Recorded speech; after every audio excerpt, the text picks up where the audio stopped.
নমস্কার বন্ধুরা, কথক কৌশিকের গল্পের আসরে আপনাদের স্বাগত। আশা করি আপনারা সবাই সুস্থ আছেন। বন্ধুরা, আপনারা ধারাবাহিকভাবে শুনছেন অমর কথাশিল্পী শরৎচন্দ্র চট্টোপাধ্যায় রচিত বিপ্রদাস, আজের পঞ্চম ও শেষ পর্ব।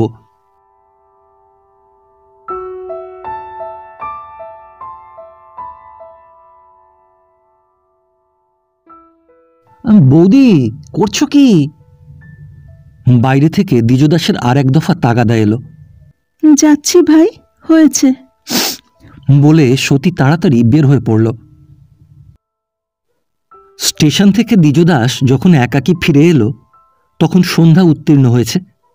ঘরে ঘরে তেমনই আলো জ্বলেছে, তেমনিভাবেই লোকজন আপন আপন কাজে ব্যস্ত। এই বৃহৎ পরিবারে কোথায় কি বিপ্লব ঘটেছে কেউ জানেও না। বাইরের মহলে ওপরে বিপ্রদাসের বসবার ঘরের জানলা দরজা বন্ধ, ওদিকটা অন্ধকার।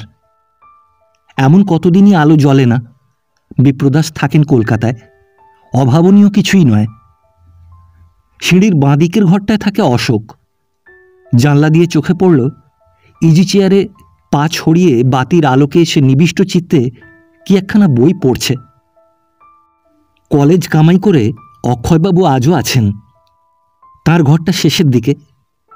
তিনি ঘরে আছেন কিংবা বায়ুসেবনে বেরিয়েছেন জানা গেল না।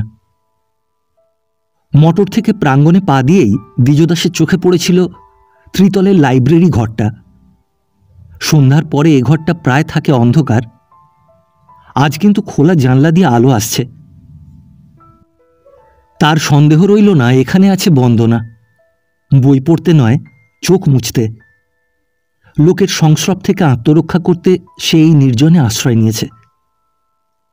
আজ রাত্রিটা কোনো মতে কাটিয়ে সে কাল চলে যাবে সুদূর বোম্বাই অঞ্চলে, যেখানে মানুষ হয়ে সে এত বড় হয়েছে, যেখানে আছে তার পিতা, আত্মীয় স্বজন, তার কতদিনের কত বন্ধু এবং বান্ধবী। কোনোদিন কোনো ছলে কখনো যে এ গ্রামে তার আবার আসা সম্ভব ভাবাও যায় না। না আসুক, কিন্তু এ বাড়ি সে সহজে ভুলবে না। বিচিত্র এ দুনিয়া, কত অদ্ভুত অভাবিত ব্যাপারই না এখানে নিমিষে ঘটে। একটা একটা করে সেই প্রথম দিন থেকে আজ পর্যন্ত সকল কথাই দ্বিজুর মনে পড়ল। সেই হঠাৎ আসা, আবার তেমনি হঠাৎ রাগ করে যাওয়া, মধ্যে শুধু ঘণ্টাখানেকের আলাপ আলোচনা। সেদিন বন্দনা সহাস্যে বলেছিল, শুধু চোখের পরিচয়টাই নেই দ্বিজুবাবু, নইলে দেওরের গুণাগুণ লিখে পাঠাতে মেজদি কখনো আলস্য করেননি। আমি সমস্ত জানি, আপনার সম্বন্ধে আমার কিছুই অজানা নেই। যতদিন যত জ্বালিয়েছেন বাড়িশুদ্ধ লোককে, তার সমস্ত খবর পৌঁছেছে আমার কাছে। দ্বিজদাস জিজ্ঞাসা করেছিল, আমরা কেউ কারুকে চিনি নে, তবু আপনার কাছে আমার দুর্নাম প্রচার করার সার্থকতা ছিল কি? বন্দনা হেসে জবাব দিয়েছিল, বোধ করি আসলে মেজদি আপনাকে দেখতে পারতেন না, এ তারই প্রতিশোধ। তারপরে দুজনেই হেসে কথাটাকে পরিহাসে রূপান্তরিত করেছিল। কিন্তু সেদিন উভয়ের কেউই ভাবেনি এ ছিল সতীর দ্বিজুর প্রতি বন্দনার চিত্ত আকর্ষণের কৌশল। যদি কখনো বোনটিকে কাছে আনা যায়, যদি কখনো তার হাতে দিয়ে অশান্ত দেবরটিকে শাসন মানানো চলে, কিন্তু সে ঘটল না। তার গোপন বাসনা গোপনেই রয়ে গেল। আজও দুজনের কেউই সেসব চিঠির অর্থ খুঁজে পেল না। দ্বিজদাস সোজা উপরে উঠে গেল। পর্দা সরিয়ে ভেতরে প্রবেশ করে দেখল বন্দনার কোলের উপর বই খোলা, কিন্তু সে জানলার বাইরে চেয়ে স্থির হয়ে আছে। একটা ছত্র পড়েছে কিনা সন্দেহ। বুঝেও শুধু কথা আরম্ভ করবার জন্যই সে প্রশ্ন করল, কি বই পড়ছিলেন? বন্দনা বই মুড়ে টেবিলে রাখল, দাঁড়িয়ে উঠে জিজ্ঞাসা করল, আপনার ফিরতে এত দেরি হলো যে? কলকাতার গাড়ি তো গেছে কোন কালে? দ্বিজদাস বলল, দেরি হোক, তবু তো ফিরেছি, না ফিরলেও তো পারতুম। অনায়াসে? দ্বিজদাস এক মুহূর্ত নীরব থেকে বলল, ঠিক এই কথাটাই আমার প্রথমে মনে হয়েছিল। গাড়ি ছেড়ে দিলে জানলায় গলা বাড়িয়ে দাঁড়িয়ে বাসু হাত নাড়তে লাগল। ক্রমশ তার ছোট্ট হাতখানি গেল বাঁকের আড়ালে অদৃশ্য হয়ে। প্রথমেই মনে হলো গেলেই হতো ওদের সঙ্গে। আপনি বাসুকে ভারী ভালোবাসেন না?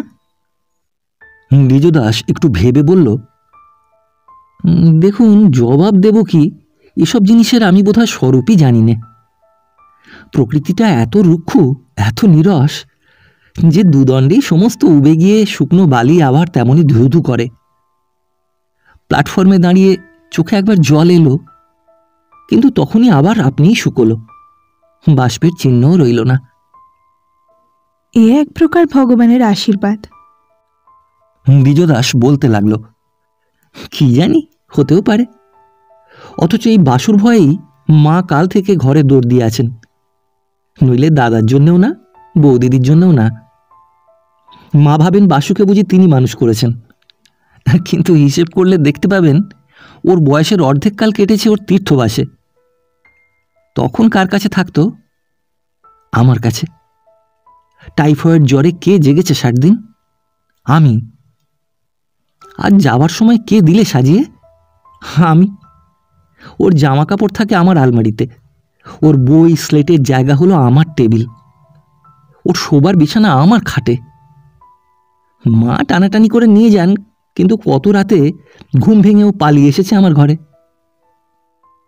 বন্দনা নির্নিমেষে চেয়েছিল, বলল, তবু তো চোখের জল শুকিয়ে যেতে এক মুহূর্তের বেশি লাগে না। দ্বিজদাস বলল, না, এই আমার স্বভাব। ওকে নিয়ে আমার ভাবনা শুধু এই যে সে পড়বে গিয়ে তার বাপ মায়ের হাতে।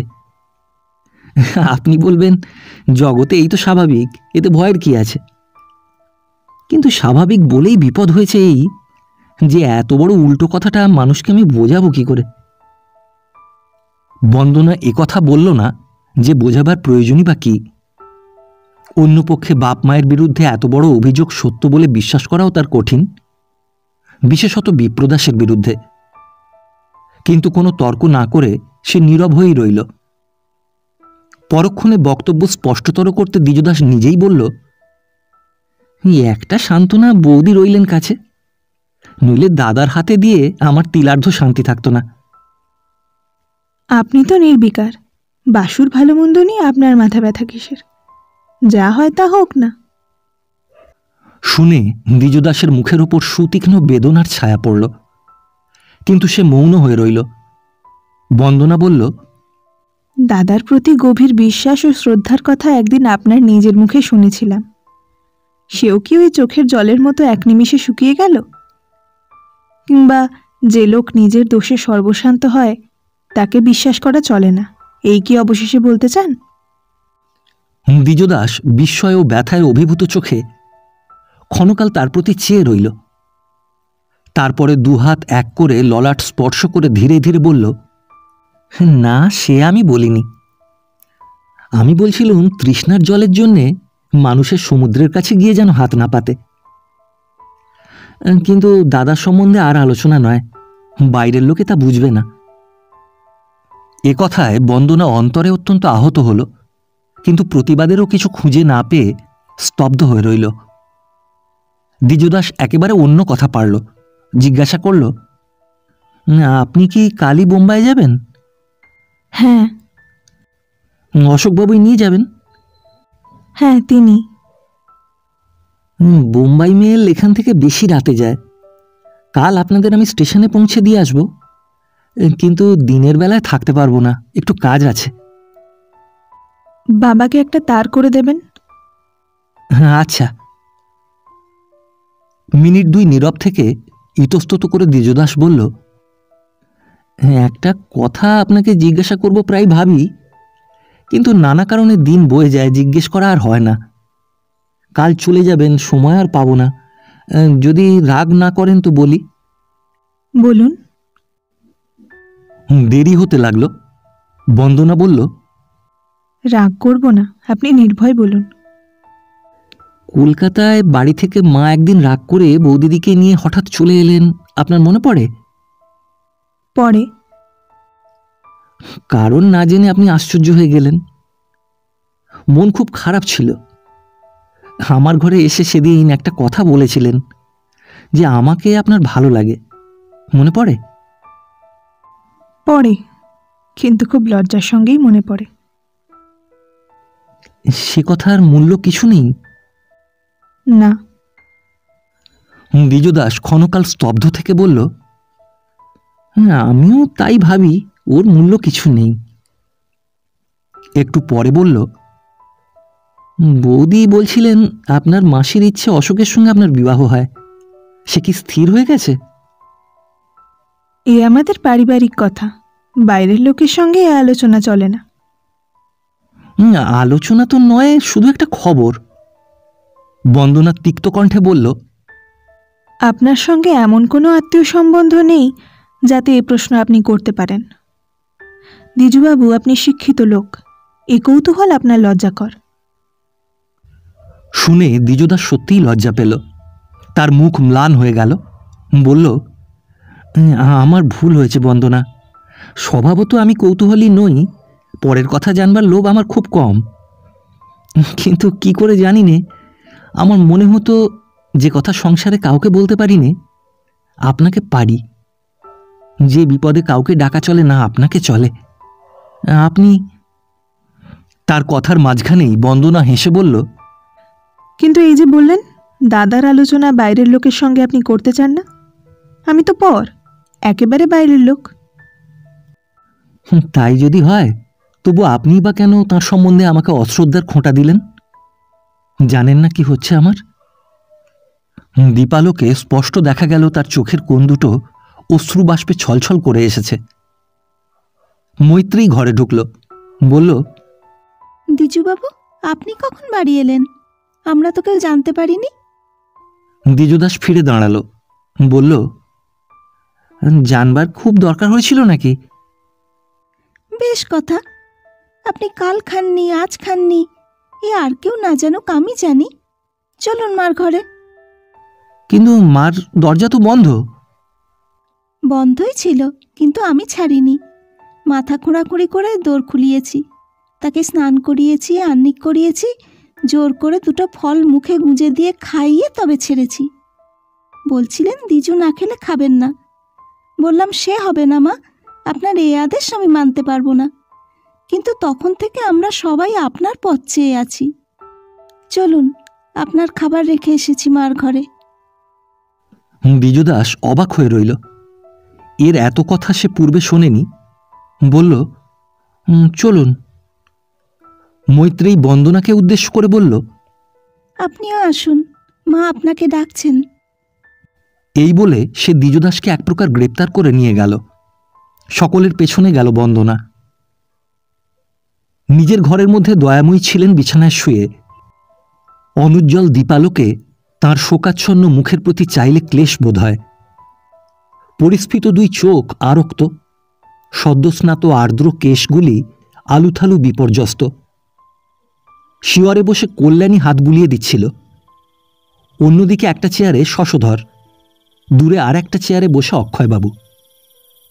দ্বিজদাস ঘরে ঢুকতেই দয়াময়ী মুখ ফিরিয়ে শুলেন এবং পরক্ষণেই একটা অস্ফুট ক্রন্দনের অবরুদ্ধ আক্ষেপে তাঁর সর্বদেহ কেঁপে কেঁপে উঠল।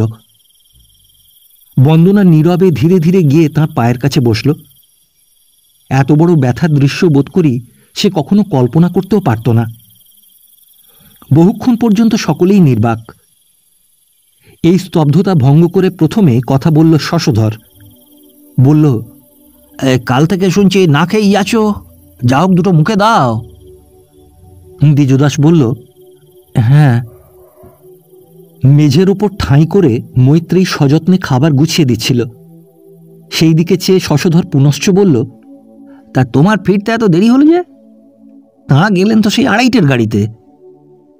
হ্যাঁ।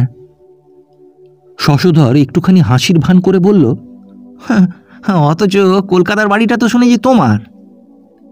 দ্বিজদাস বলল, আমার বাড়িতে দাদার প্রবেশ নিষেধ নাকি? না, তা বলিনি, বরঞ্চ তিনিই যেন এই ভাবটা দেখিয়ে গেলেন। এ বাড়ি ছেড়েও তো তার যাবার দরকার ছিল না, একটা মিটমাট করে নিলেই তো পারতেন। দ্বিজদাস বলল, মিটমাটের পথ যদি খোলা ছিল আপনি করে নিলেন না কেন? আমি করে নেব। শশধর অত্যন্ত বিস্ময় প্রকাশ করে বলল, এ কিরকম প্রস্তাব? আমাকে অপমান করলেন তিনি, আর মিটমাট করব আমি? মন্দ যুক্তি নয়। এই বলে সে টেনে টেনে হাসতে লাগল। হাসি থামলে দ্বিজদাস বলল, যুক্তি মন্দ দিইনি শশধরবাবু। মেয়েরা কথায় বলে পর্বতের আড়ালে থাকা। দাদা ছিলেন সেই পর্বত, আর আপনি ছিলেন তাঁর আড়ালে। এখন মুখোমুখি দাঁড়ালুম আমি আর আপনি। মান অপমানের পালা সাঙ্গত হয়ে যায়নি, মাত্র শুরু হলো। তার মানে এই যে আমি আপনার বাল্যবন্ধু বিপ্রদাস নই, আমি দ্বিজদাস। শশধরের মুখের হাসি ধীরে ধীরে অন্তর্হিত হল। ভয়ানক গম্ভীর কণ্ঠে প্রশ্ন করল, তোমার কথার অর্থ কি? বেশ খুলে বলো দেখি। দাদার বন্ধু বলে শশধর তুমি বলে ডাকলেও দ্বিজদাস তাকে আপনি বলেই সম্বোধন করত। বলল, আপনার এ কথা মানি যে অর্থ আজ স্পষ্ট হওয়াই ভালো। আমার দাদা সেই জাতের মানুষ যারা সত্য রক্ষার জন্য সর্বশান্ত হয়, আশ্রিতের জন্য গায়ের মাংস কেটে দেয়।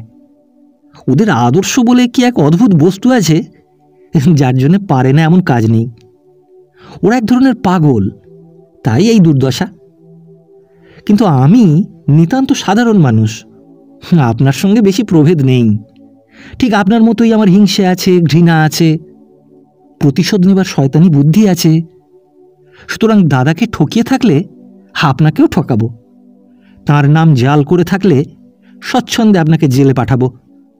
অন্তত চেষ্টা ত্রুটি হবে না, যতক্ষণ পর্যন্ত না দুপক্ষই একদিন পথের ভিখিরি হয়ে দাঁড়াই।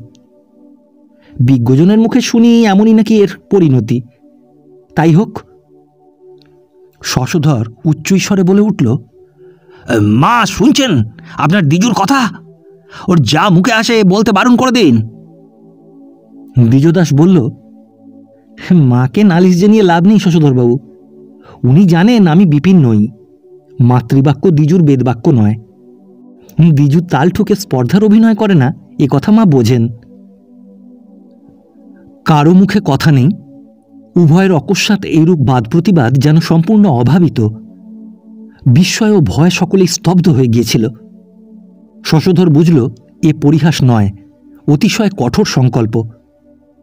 উত্তর দিতে গিয়ে আর তার কণ্ঠস্বরে পূর্বের প্রবলতা ছিল না। তথাপি জোর দিয়েই বলে উঠল, এই শেষ, এখানে আর আমি জলগ্রহণ পর্যন্ত করব না।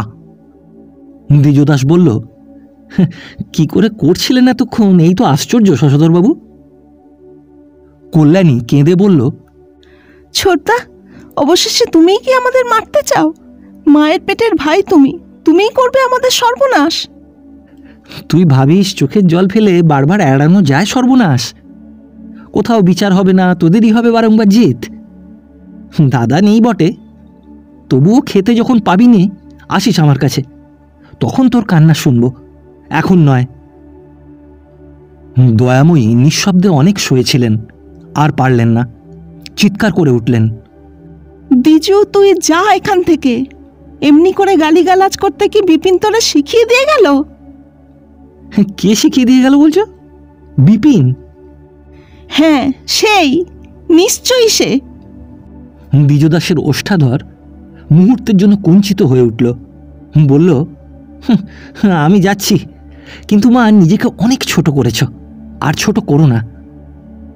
এই বলে সে বের হয়ে গেল। নিজের ঘরে এসে দ্বিজদাস চুপ করে বসেছিল। ঘণ্টা দুই পরে মৈত্রেয়ী এসে প্রবেশ করল। তার হাতে খাবারের পাত্র। বলল, খাবার সব নতুন করে তৈরি করে নিয়ে এলুম, খেতে বসুন। এই ঘরেই ঠাঁই করে দিই। এ আপনাকে কে বলে দিলে?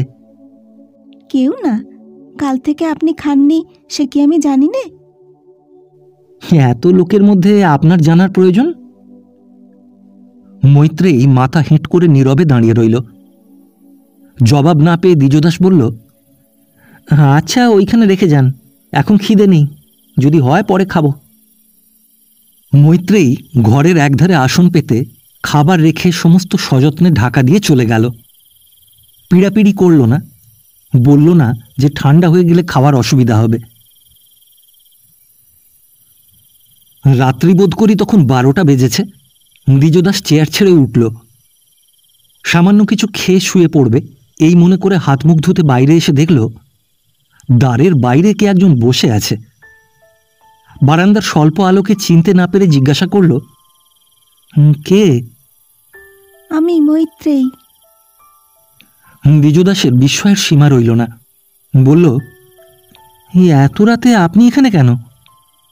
এই খেতে বসে যদি কিছু দরকার হয় তাই বসে আছি। হে, আপনার ভারী অন্যায়।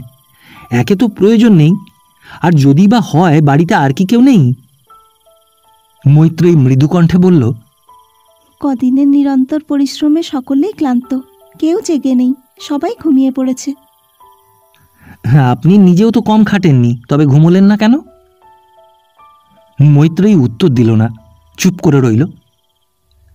দ্বিজদাসের অপেক্ষাকৃত রুক্ষ স্বর এবার অনেকটা নরম হয়ে এলো। বলল, এই এভাবে বসে থাকাটা বিশ্রী দেখতে। আপনি ভেতরে এসে বসুন, যতক্ষণ খাই তদারক করুন। এই বলে সে মুখ হাত ধুতে জলের ঘরে চলে গেল। ইতিপূর্বে মৈত্রেয়ীর সঙ্গে দ্বিজদাস কম কথাই বলেছে, প্রয়োজনও হয়নি, ইচ্ছাও করেনি। এখন আলাপটা কিভাবে চালাবে ভাবতে ভাবতে ফিরে এসে দেখে না আছে খাবারের পাত্র, না আছে মৈত্রেয়ী নিজে। ব্যাপারটা ইতিমধ্যে কি ঘটল অনুমান করবার পূর্বেই কিন্তু সে ফিরে এসে দাঁড়ালো। বলল, ঢাকা খুলে দেখি সমস্ত শুকিয়ে শক্ত হয়ে উঠেছে, তাই আবার আনতে গিয়েছিলাম। বসুন। এ ধোঁয়া উঠছে দেখছি। এত রাত্রে ওসব আবার পেলেন কোথায়?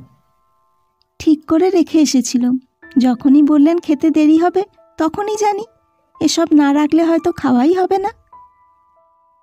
দ্বিজদাস ভোজনে বসে প্রথমে রন্ধন নৈপুণ্যের প্রশংসা করে জানল এর কতকগুলি মৈত্রেয়ীর স্বহস্তের তৈরি। সেগুলি বারংবার অনুরোধ করে সে দ্বিজদাসকে বেশি করে খাওয়ালো। এ বিদ্যায় সে বুৎপন্ন, জানে কি করে খাওয়াতে হয়। দ্বিজদাস হেসে বলল, বেশি খেলে অসুখ করবে যে। না, করবে না, কাল থেকে উপোস করে আছেন, একে বেশি খাওয়া বলে না। কিন্তু আমি তো কেবল না খেয়ে নেই, এ বাড়িতে বোধ করি অনেকেই আছেন। অনেকের কথা জানি নে, কিন্তু মাকে যে কি করে দুটো খাওয়াতে পেরেছি সে শুধু আমিই জানি। আমি না থাকলে কতদিন যে তিনি দোর বন্ধ করে অনাহারে থাকতেন আমার ভাবলে ভয় হয়। কিন্তু আমাকে আপনি বলবেন না, শুনলে বড় লজ্জা করে। আমি কত ছোট। দ্বিজদাস বলল, সেই ভালো, তোমাকে আর আপনি বলবো না। কিন্তু তুমি অন্নদা দিদির খবর নিয়েছিলে? তার আবার কি হলো? সেও কি না খেয়ে আছে নাকি? এতক্ষণ মৈত্রেয়ীর কথাগুলি তার বেশ লাগছিল। একটা প্রসন্নতার বাতাস এই দুঃখের মধ্যেও যেন তার মনটাকে মাঝে মাঝে স্পর্শ করে যাচ্ছিল। কিন্তু এই শেষ কথাটায় চিত্ত তার মুহূর্তে বিরূপ হয়ে উঠল। বলল, অনুদির সম্বন্ধে এভাবে কথা বলতে নেই। হয়তো শুনেছ সে আমাদের দাসী, কিন্তু এ বাড়িতে তাঁর চেয়ে বড় আমার কেউ নেই। আমাদের মানুষ করেছেন। তা শুনেছি, কিন্তু কত বাড়িতেই তো পুরনো দাসদাসী ছেলেপুলে মানুষ করে, তাতে নতুন কি আছে? আচ্ছা, আপনার খাওয়া হয়ে গেলে তার খবর নেব। দ্বিজদাস নিরুত্তরে ক্ষণকাল তার দিকে চেয়ে রইল। হঠাৎ মনে হলো, সত্যিই তো এমন কত পরিবারেই ঘটে থাকে যে ভেতরের কথা জানে না, তার কাছে শুধু বাইরের ঘটনায় একান্ত বিস্ময়কর কি আছে। কঠোর বিচার হালকা হয়ে এলো। বলল, অনুদিন না খেয়ে থাকলেও এত রাত্রে আর খাবেন না, তার জন্য আজকে ব্যস্ত হবার দরকার নেই। আবার কয়েক মিনিট নিঃশব্দে কাটলে দ্বিজদাস জিজ্ঞাসা করল, মৈত্রেয়ী, পরকে এমন সেবা করতে শিখলে তুমি কার কাছে? তোমার মার কাছে কি? না, আমার দিদির কাছে। তার মতো স্বামীকে যত্ন করতে আমি কাউকে দেখিনি। স্বামী কি পর? আমি পরকে যত্ন করার কথা জিজ্ঞাসা করছিলাম। ও, পর? বলেই মৈত্রেয়ী হেসে সলজ্জে মুখ নিচু করল। দ্বিজদাস বলল, আচ্ছা বলো তোমার দিদির কথা। দিদি কিন্তু বেঁচে নেই। 3 বছর হলো একটি ছেলে আর 2টি মেয়ে রেখে মারা গেছেন। চৌধুরী মশাই কিন্তু একটা বছরও অপেক্ষা করলেন না, আবার বিয়ে করলেন। কত বড় অন্যায় বলুন তো। পুরুষ মানুষে তাই করে, ওরা অন্যায় মানে না। আপনিও কি তাই করবেন নাকি? আগে একটাই তো করি, তারপরে অন্যটার কথা ভাববো। এমন করে বললে তো চলবে না। তখন আপনার বৌদিদি ছিলেন, কিন্তু এখন তিনি নেই। মাকে দেখবে কে? কে দেখবে জানি না মৈত্রেয়ী, হয়তো মেয়ে জামাই দেখবে, হয়তো আর কেউ এসে তার ভার নেবে। সংসারে কত অসম্ভবই যে সম্ভব হয় কেউ নির্দেশ করতে পারে না।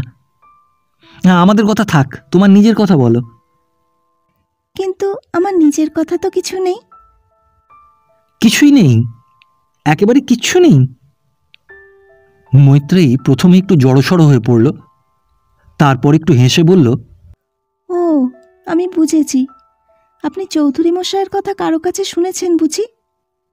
ছি ছি, কি নির্লজ্জ মানুষ! দিদি মরতে প্রস্তাব করে পাঠালেন আমাকে বিয়ে করবেন।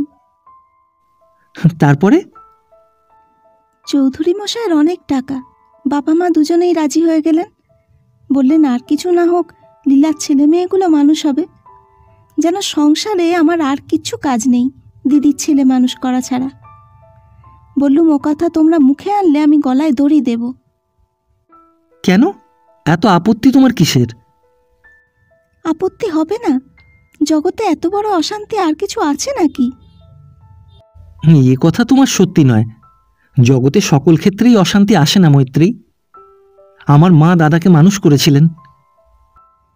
কিন্তু শেষ পর্যন্ত তার ফল হলো কি? আজকের মতো দুঃখের ব্যাপার এ বাড়িতে আর কখনো এসেছে কি? দ্বিজদাস স্তব্ধ হয়ে রইল। এর কথা মিথ্যা নয়, কিন্তু সত্যও কিছুতে নয়। মিনিট দু তিন অভিভূতের মতো বসে থেকে অকস্মাৎ যেন তার চমক ভেঙে গেল। বলল, মৈত্রেয়ী, প্রতিবাদ আমি করব না। এ পরিবারে মহা দুঃখ এলো সত্যি, তবু জানি তোমার এ কথা সাধারণ মেয়েদের অতি তুচ্ছ সাংসারিক হিসেবের চেয়ে বড় নয়। বলেই সে উঠে দাঁড়ালো। তার খাওয়া শেষ হয়ে গিয়েছিল। পরদিন সমস্ত দুপুরবেলা সে বাড়ি ছিল না। কি কাজে কোথায় গিয়েছিল সেই জানে। সন্ধ্যার অন্ধকারে নিঃশব্দে বাড়ি ফিরে সোজা গিয়ে দাঁড়ালো বন্দনার গৃহের সম্মুখে। ডাকল, আসতে পারি? কে? দ্বিজবাবু, আসুন। দ্বিজদাস ভেতরে প্রবেশ করে দেখল বন্দনার বাক্স গোছানো শেষ হয়েছে। যাত্রার আয়োজন প্রায় সম্পূর্ণ। বলল, সত্যিই চললেন তাহলে? একটা দিনও বেশি রাখা গেল না। তার মুখের দিকে চেয়ে বন্দনার ইচ্ছা হলো না বলে, তবু বলতেই হলো, যেতেই তো হবে। একটা দিন বেশি রেখে আমাকে কি লাভ বলুন? লাভের কথা তো ভাবিনি, শুধু ভেবেছি সবাই গেল, এত বড় বাড়িতে বন্ধু কেউ আর রইল না। পুরনো বন্ধু যায়, নতুন বন্ধু আসে, এমনই জগৎ দ্বিজবাবু। সেই আশায় ধৈর্য ধরে থাকতে হয়, চঞ্চল হলে চলে না। দ্বিজদাস উত্তর দিল না, চুপ করে রইল।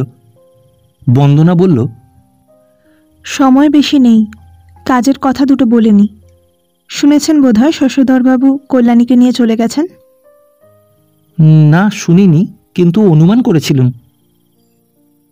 যাবার পূর্বে এক ফোঁটা জল পর্যন্ত তাদের খাওয়াতে পারা গেল না।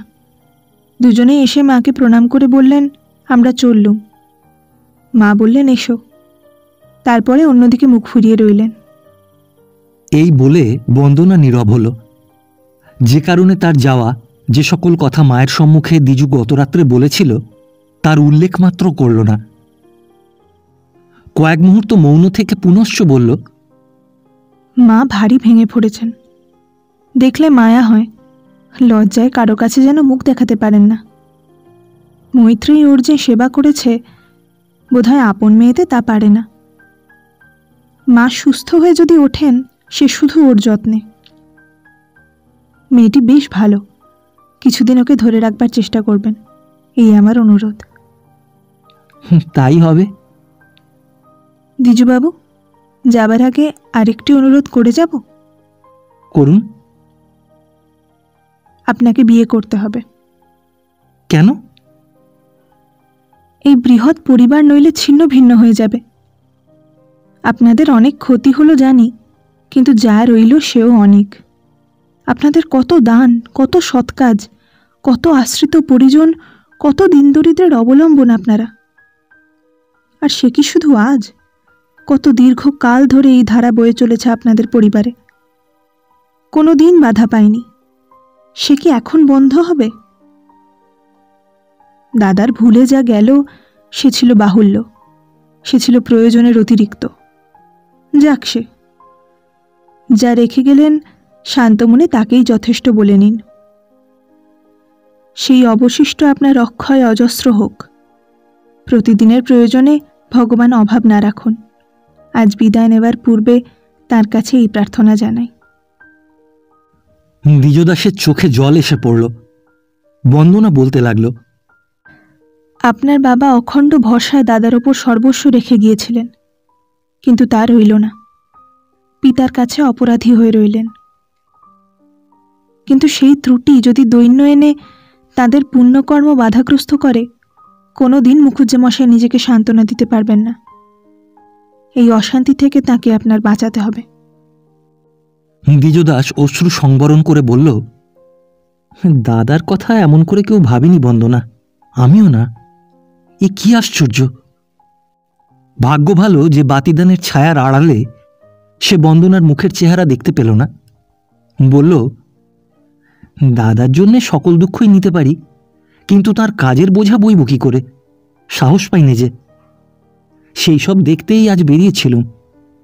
তার স্কুল, পাঠশালা, টোল, মুসলমান ছেলেদের জন্য মক্তব, আর সেই কি দু একটা, অনেকগুলো। প্রজাদের জল নিকাশের একটা খাল কাটা হচ্ছে, বহুদিন ধরে তার টাকা জোগাতে হবে। কাগজপত্রের সঙ্গে একটা দীর্ঘ তালিকা পেয়েছি, শুধু দানের অঙ্ক। তারা চাইতে এলে কি যে বলবো জানি নে। বলবেন তারা পাবে, তাদের দিতেই হবে। কিন্তু জিজ্ঞাসা করি, এতকাল তিনি কিছুই কি কাউকে জানাননি? না। এর কারণ? স্বীকৃতি গোপন করার উদ্দেশ্যে নয়, কিন্তু জানাবেন কাকে? সংসারে তার বন্ধু তো কেউ ছিল না। দুঃখ যখন এসেছে একাকী বহন করেছেন, আনন্দ যখন এসেছে তাকেও উপভোগ করেছেন একা। কিংবা জানিয়ে থাকবেন হয়তো তার ওই একটিমাত্র বন্ধুকে। এই বলে সে ওপরের দিকে চেয়ে বলল, কিন্তু সে খবর আত্মীয় স্বজন জানবে কি করে? জানেন শুধু তিনি আর তার ওই অন্তর্যামী। বন্দনা কৌতূহলী হয়ে প্রশ্ন করল, আচ্ছা দ্বিজবাবু, আপনার কি মনে হয় মুখুজ্জেমশাই কাউকে কোনোদিন ভালোবাসেননি? কোনো মানুষকেই না? না, সে তার প্রকৃতি বিরুদ্ধ। মানুষের সংসারে এত বড় নিঃসঙ্গ একলা মানুষ আর নেই। তারপরে বহুক্ষণ অবধি উভয়ই নীরব হয়ে রইল। বন্দনা জোর করে একটা ভার যেন ঝেড়ে ফেলে দিল। বলল, তা হোক গে দ্বিজবাবু, তার সমস্ত কাজ আপনাকে তুলে নিতে হবে, একটিও ফেলতে পারবেন না। কিন্তু আমি তো দাদা নই, একলা পারবো কেন বন্দনা? একলা তো নয়, দুজনে নেবেন। তাই তো বলেছি আপনাকে বিয়ে করতে হবে। কিন্তু ভালো না বাসলে আমি বিয়ে করব কি করে? বন্দনা আশ্চর্য হয়ে তার মুখের প্রতি চেয়ে বলল, এ কি বলছেন দ্বিজবাবু? এ কথা তো আমাদের সমাজে শুধু আমরাই বলে থাকি, কিন্তু আপনাদের পরিবারে কে কবে ভালোবেসে বিয়ে করেছে যে আপনার না হলে নয়? এ ছলনা ছেড়ে দিন। এ বিধি আমাদের বাড়ির নয় বটে, কিন্তু সেই নজিরই কি চিরদিন মানতে হবে? তাতেই সুখী হব এ বিশ্বাস আর নেই। বিশ্বাসের বিরুদ্ধে তর্ক চলে না। সুখের জামিন দিতেও পারবো না, কারণ সে ধন যার হাতে তার ঠিকানা জানি না। অদ্ভুত তার বিচার পদ্ধতি, তত্ত্ব অন্বেষণ বৃথা। কিন্তু বিয়ের আগে নয়ন মনোরঞ্জন পূর্বরাগের যে খেলা দেখলুম অনেক, আবার একদিন সে অনুরাগ দৌড় দিলে যে কোন গহনে সে প্রহসনও দেখতে পেলুম অনেক। আমি বলি, ও ফাঁদে পা দিয়ে কাজ নেই দ্বিজবাবু। সোনার মায়ামৃগ যে বনে চড়ে বেড়াচ্ছে, বেড়াক, এ বাড়িতে সমাদরে আহ্বান করে এনে কাজ নেই। দ্বিজদাস মৃদু হেসে বলল, তার মানে সুধীরবাবু দিয়েছে আপনার মন ভয়ানক বিগড়ে। হ্যাঁ, কিন্তু মনের যতটুকু তখনও বাকি ছিল বিগড়ে দিলেন আপনি। আবার তারপরে এলেন অশোক। এখন পোড়া অদৃষ্টে উনি টিকে থাকলে বাঁচি।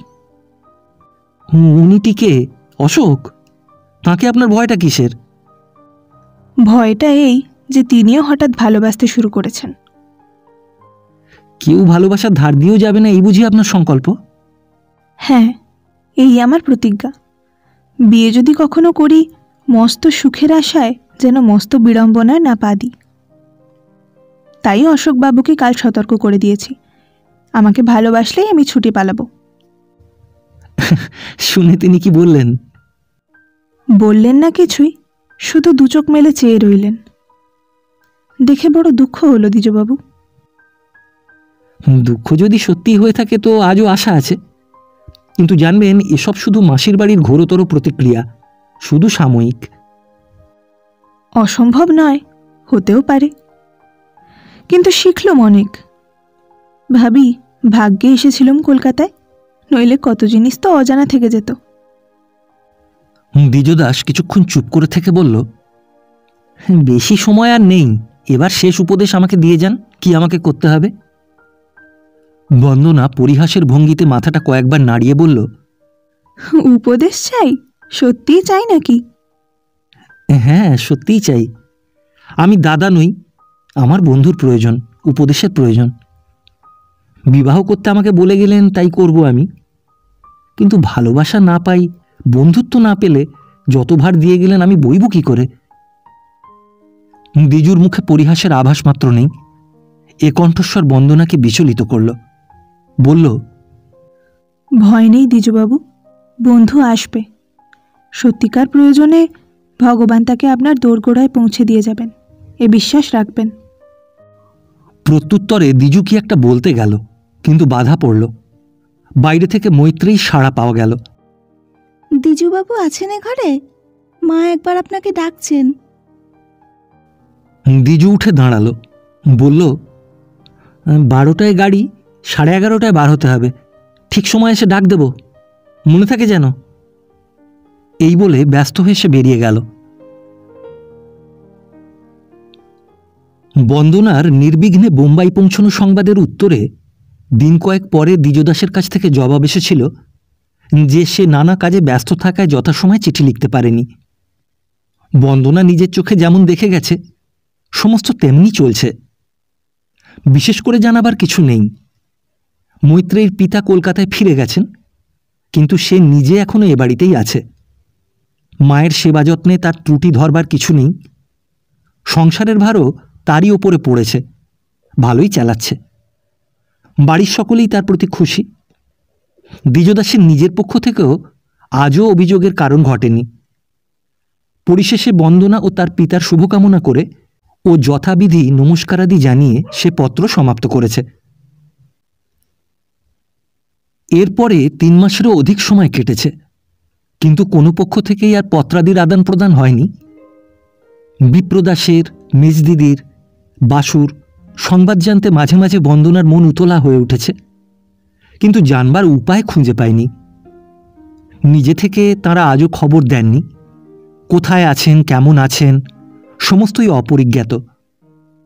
এরই সুপারিশ করতে দ্বিজদাসকে অনুরোধ করে চিঠি লিখবার লজ্জা এত বড় যে শত ইচ্ছা সত্ত্বেও এ কাজ তার কাছে অসাধ্য ঠেকেছে।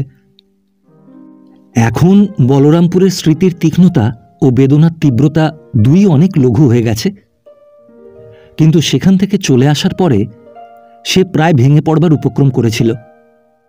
কিন্তু দিনের পর দিন ধরে ব্যথাতুর বিক্ষুব্ধ চিত্ততল ধীরে ধীরে যতই শান্ত হয়ে এসেছে, ততই উপলব্ধি করেছে তাদের সম্বন্ধ কোনো সত্যকার সম্বন্ধ নয়। একত্রবাসের সেই দুঃখে সুখে ভরা অনির্বচনীয় দিনগুলি বিচিত্র ঘনিষ্ঠতায় মনের মধ্যে যতই কেননা নিবিড়তার মোহ সঞ্চার করে থাক, আয়ু তার ক্ষণস্থায়ী। এ কথা বুঝতে তার বাকি নেই যে এই আচারনিষ্ঠ প্রাচীনপন্থী মুখুজ্জে পরিবারের কাছে সে আবশ্যকও নয়, আপনারও নয়। উভয় পক্ষের শিক্ষা, সংস্কার ও সামাজিক পরিবেষ্টনে যে ব্যবধান সৃষ্টি করেছে তা যেমন সত্য তেমনই কঠিন। ইতিমধ্যে স্বামীর কর্মস্থল পাঞ্জাব থেকে মাসি এসে উপস্থিত হয়েছেন। শরীর ভালো নয়, পাঞ্জাবের চেয়ে বোম্বাইয়ের জল বাতাস ভালো, এ বুদ্ধি তাকে কোন ডাক্তার দিয়েছে সে তিনিই জানেন, কিন্তু এসেছেন স্বাস্থ্যের অজুহাতে। বোম্বাই আসবার পূর্বে বন্দনা দেখা করে আসেনি, এ অভিযোগ তার মনের মধ্যে ছিল। কিন্তু বঞ্জির মেজাজের যেটুকু পরিচয় পেয়েছেন তাতে ভগ্নিপতি রে সাহেবের দরবারে প্রকাশ্য নালিশ রুজু করবার সাহস ছিল না। তথাপি খাবার টেবিলে বসে কথাটা তিনি ইঙ্গিতে পারলেন। বললেন, মিস্টার রে, এটা আপনি লক্ষ্য করেছেন কিনা জানি না, কিন্তু আমি অনেক দেখেছি বাপ মায়ের এক ছেলে কিংবা এক মেয়ে এমনি একগুঁয়ে হয়ে ওঠে যে তাদের সঙ্গে পেরে ওঠা যায় না। সাহেব তৎক্ষণাৎ স্বীকার করলেন এবং দেখা গেল দৃষ্টান্ত তার হাতের কাছেই মজুত আছে। সানন্দে তার উল্লেখ করে বললেন, হ্যাঁ, এই যেমন আমার বুড়ি, একবার না বললে হাঁক বলায় কার সাধ্য, ওর ছেলেবেলা থেকে দেখে আসছি। বন্দনা বলল, তাই বুঝি তোমার অবাধ্য মেয়েকে ভালোবাসো না বাবা? সাহেব সজোরে প্রতিবাদ করলেন, এই তুমি আমার অবাধ্য মেয়ে? কোনোদিন না, কেউ বলতে পারে না। এইমাত্র যে তুমিই বললে বাবা। আমি? কখনো না। শুনে মাসি পর্যন্ত না হেসে পারল না। বন্দনা প্রশ্ন করল, আচ্ছা বাবা, তোমার মতো আমার মাও কি আমাকে দেখতে পারতেন না? তোমার মা? এই নিয়ে তার সঙ্গে আমার কতবার ঝগড়া হয়েছে। ছেলেবেলায় তুমি একবার আমার ঘড়ি ভেঙেছিলে, তোমার মা রাগ করে কান মলে দিলেন, তুমি কাঁদতে কাঁদতে পালিয়ে এলে আমার কাছে। আমি বুকে তুলে নিলাম। সেদিন তোমার মার সঙ্গে আমি সারা দিন কথা কইনি। বলতে বলতে তিনি পূর্বস্মৃতির আবেগে উঠে এসে মেয়ের মাথাটি বুকের কাছে টেনে নিয়ে ধীরে ধীরে হাত বুলোতে লাগলেন। বন্দনা বলল, ছেলেবেলার মতো এখন কেন ভালোবাসো না বাবা? সাহেব মাসিকে আবেদন করলেন, শুনলেন মিসেস ঘোষাল বুড়ির কথা? কেন তবে যখন তখন বলো আমার বিয়ে দিয়ে ঝঞ্ঝাট মিটিয়ে ফেলতে চাও? আমি বুঝি তোমার চোখের বালি? শুনেছেন মিসেস ঘোষাল মেয়েটার কথা? মাসি বললেন, সত্যি বন্দনা, মেয়ে বড় হলে বাপ মায়ের যে কি বিষম দুশ্চিন্তা নিজের মেয়ে হলে একদিন বুঝবে। আমি বুঝতে চাই না মাসিমা। কিন্তু পিতার কর্তব্য রয়েছে যে মা, বাপ মা তো চিরজীবী নয়। সন্তানের ভবিষ্যৎ না ভাবলে তাদের অপরাধ হয়। কেন যে তোমার বাবা মনের মধ্যে শান্তি পান না সে শুধু যারা নিজেরা বাপ মা তারাই জানে। তোমার বোন প্রকৃতির যতদিন না আমি বিয়ে দিতে পেরেছি ততদিন খেতে পারিনি, ঘুমোতে পারিনি, কত রাত্রি যে জেগে কেটেছে সে তুমি বুঝবে না, কিন্তু তোমার বাবা বুঝবেন। তোমার মা বেঁচে থাকলে আজ তাঁরও আমার দশাই হতো। রে সাহেব মাথা নেড়ে আস্তে আস্তে বললেন, হ্যাঁ, খুব সত্যি মিসেস ঘোষাল। মাসি তাকেই উদ্দেশ করে বলতে লাগলেন, আজ ওর মা বেঁচে থাকলে বন্দনার জন্য আপনাকে তিনি অস্থির করে তুলতেন। আমি নিজেই কি কম করেছি ওকে? এখন মনে করলেও লজ্জা হয়। সাহেব সায় দিয়ে বললেন, দোষ নেই আপনার, ঠিক এমনি হয় যে। তাই তো জানি, কেবলই ভাবনা হয় নিজেদের বয়স বাড়ছে, মানুষের বেঁচে থাকার তো স্থিরতা নেই। বেঁচে থাকতে মেয়েটার যদি না কোনো উপায় করে যেতে পারি, হঠাৎ কিছু ঘটলে কি হবে? ভয়ে উনি তো একরকম শুকিয়ে উঠেছিলেন। বন্দনা আর সইতে পারল না। চেয়ে দেখল তার বাবার মুখও শুকিয়ে উঠছে, খাওয়া বন্ধ হয়েছে। বলল, তুমি মেসোমশাইকে অকারণে নানা ভয় দেখিয়েছ মাসিমা, আবার আমার বাবাকেও দেখাচ্ছ। কি এমন হয়েছে বলো তো? বাবা এখনো অনেক দিন বাঁচবেন, তার মেয়ের জন্যে যা ভালো করে যাবার ঢের সময় পাবেন। তুমি মিথ্যে ভাবনা বাড়িয়ে দিও না বাবার। মাসি দমবার পাত্রী নন, বিশেষত রে সাহেব তাঁকেই সমর্থন করে বললেন, তোমার মাসিমা ঠিক কথাই বলেছেন বন্দনা। সত্যিই তো আমার শরীর ভালো নয়, সত্যিই তো এ দেহকে বেশি বিশ্বাস করা চলে না। উনি আত্মীয়, সময় থাকতে উনি যদি সতর্ক না করেন কে করবে বলো তো? এই বলে তিনি উভয়ের প্রতিই চাইলেন। মাসি কটাক্ষে চেয়ে দেখলেন বন্দনার মুখ ছায়াচ্ছন্ন হয়েছে। অপ্রতিভ কণ্ঠে ব্যস্তভাবে বলে উঠলেন, এই বলা আপনার অত্যন্ত অসঙ্গত মিস্টার রে। আপনার 100 বছর পরমায়ু হোক, আমরা সবাই প্রার্থনা করি। আমি শুধু বলতে চেয়েছিলাম। সাহেব বাধা দিলেন, না না, আপনি ঠিক কথাই বলেছেন। সত্যিই স্বাস্থ্য আমার ভালো না। সময় সাবধান না হওয়া, কর্তব্যে অবহেলা করা আমার পক্ষে সত্যিই অন্যায়।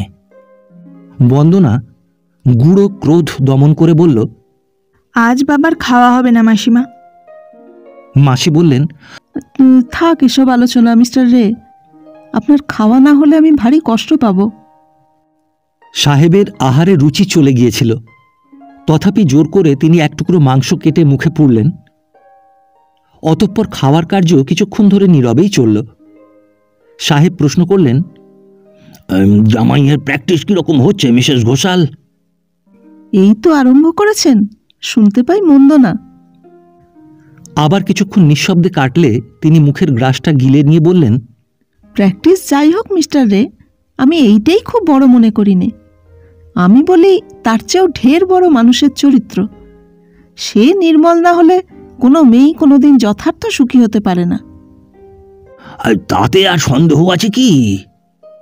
আমার মুশকিল হয়েছে আমার বাপের বাড়ির শিক্ষা সংস্কার, তাদের দৃষ্টান্ত আমার মনে গাঁথা। তার থেকে এক তিল কোথাও কম দেখলে আমি আর সইতে পারিনি। আমার অশোককে দেখলে সেই নৈতিক আবহাওয়ার কথা মনে পড়ে, ছেলেবেলায় যার মধ্যে আমি মানুষ। আমার বাবা, আমার দাদা, এই অশোকও হয়েছে ঠিক তাদের মতো, তেমনি সরল, তেমনি উদার, তেমনি চরিত্রবান। রে সাহেব সম্পূর্ণ মেনে নিলেন, বললেন, আমারও ঠিক তাই মনে হয়েছে মিসেস ঘোষাল। ছেলেটি অতি সৎ। 6-7 দিন এখানে ছিল, তার ব্যবহারে আমি মুগ্ধ হয়ে গেছি। এই বলে তিনি কন্যাকে সাক্ষ্য মেনে জিজ্ঞাসা করলেন, কি বলিস বুড়ি, অশোককে আমাদের কি ভালোই লেগেছিল।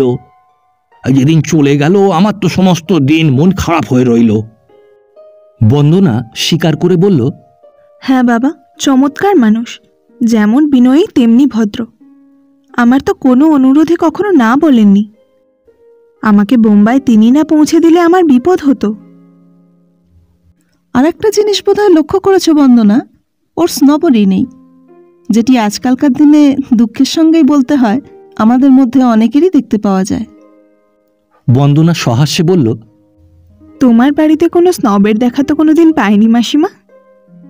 পেয়েছ বই কি মা, তুমি অতি বুদ্ধিমতী, তোমাকে ঠকাবে তারা কি করে। শুনে রে সাহেবও হাসলেন। কথাটি তার ভারী ভালো লাগলো। বললেন, এত বুদ্ধি সচরাচর মেলে না মিসেস ঘোষাল। বাপের মুখে এ কথা গর্বের মতো শুনতে, কিন্তু না বলেও পারি নে। এ প্রসঙ্গ তুমি বন্ধ করো মাসিমা, নইলে বাবাকে সামলানো যাবে না। তুমি এক মেয়ের দোষগুলোই দেখেছ, কিন্তু দেখোনি যে এক মেয়ের বাপেদের মতো দাম্ভিক লোকও পৃথিবীতে কম। আমার বাবার ধারণা ওর মেয়ের মতো মেয়ে সংসারে আর দ্বিতীয় নেই। সে ধারণার আমিও বড় অংশীদার বন্দনা। শাস্তি পেতে হলে আমারও পাওয়া উচিত। পিতার মুখে অনির্বচনীয় পরিতৃপ্তির মৃদু হাসি। বললেন, আমি দাম্ভিক কিনা জানি নে, কিন্তু জানি কন্যা রত্নে আমি সত্যি সৌভাগ্যবান। এমন মেয়ে কম বাপই পায়। বাবা কই, আজ তো তুমি একটুও সন্দেশ খেলে না, ভালো হয়নি বুঝি? সাহেব প্লেট থেকে আধখানা সন্দেশ ভেঙে নিয়ে মুখে দিলেন। বললেন, এই সমস্ত বুড়ির নিজের হাতের তৈরি। এবার কলকাতা থেকে ফিরে পর্যন্ত ও সমস্ত খাওয়া বদলে দিয়েছে। ডালনা, শুক্তো, মাছের ঝোল, দই, সন্দেশ, আরও কত কি। কার কাছে শুনে এসেছে জানি নে, কিন্তু বাড়িতে মাংস প্রায় আনতেই দেয় না। বলে বাবার ওতে অসুখ করে। দেখুন মিসেস ঘোষাল, এইসব বাংলা খাওয়া খেয়ে মনে হয় যেন বুড়ো বয়সে আছি ভালো। বেশ যেন একটু খিদে বোধ করি। বন্দনা বলল, মাসিমার অভ্যেস নেই, হয়তো কষ্ট হয়। মাসি এই গুঁড়ো বিদ্রুপ লক্ষ্য করলেন না। বললেন, না না, কষ্ট হবে কেন, এ আমার ভালোই লাগে। শুধু আবহাওয়ার চেঞ্জই তো নয়, খাবার চেঞ্জও বড় দরকার। তাই বোধ করি শরীর আমার এত শীঘ্র ভালো হয়ে গেল। ভালো হয়েছে না মাসিমা? নিশ্চয়ই হয়েছে, কোনো সন্দেহ নেই। তাহলে আর কিছুদিন থাকো, আরও ভালো হোক। কিন্তু বেশি দিন থাকবার যে জো নেই বন্দনা। অশোক লিখেছে এ মাসের শেষেই সে পাঞ্জাবে চেঞ্জের জন্য আসবে। তার আগে আমার তো ফিরে যাওয়া চাই। ভোজন পর্ব সমাধা হয়েছিল। সাহেব উঠি উঠি করছিলেন। মাসি মনে মনে চঞ্চল হয়ে উঠলেন।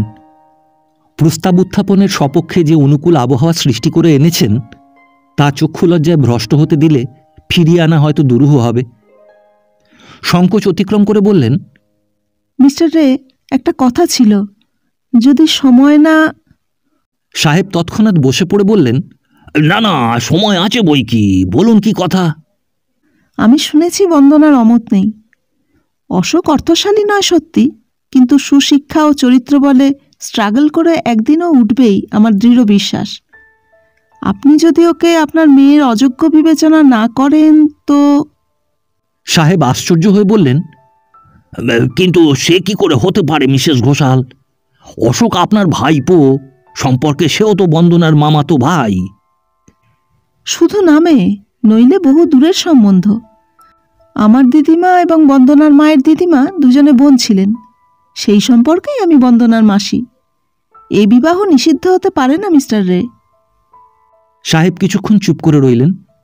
বোধহয় মনে মনে কি একটা হিসেব করলেন। তারপর বললেন, অশোককে যতটুকু আমি নিজে দেখেছি এবং যতটুকু বন্দনার মুখে শুনেছি তাতে অযোগ্য মনে করিনি। মেয়ের বিয়ে একদিন আমাকে দিতেই হবে, কিন্তু তার নিজের অভিমত তো জানা দরকার। মাসি স্নেহের কণ্ঠে উৎসাহ দিয়ে বললেন, লজ্জা করো না মা, বলো তোমার বাবাকে কি তোমার ইচ্ছে। বন্দনার মুখ পলকের জন্য রাঙা হয়ে উঠল, কিন্তু পরক্ষণেই সুস্পষ্ট স্বরে বলল, আমার ইচ্ছাকে আমি বিসর্জন দিয়েছি মাসিমা, সে খোঁজ করার দরকার নেই। সাহেব সভয়ে বললেন, এর মানে?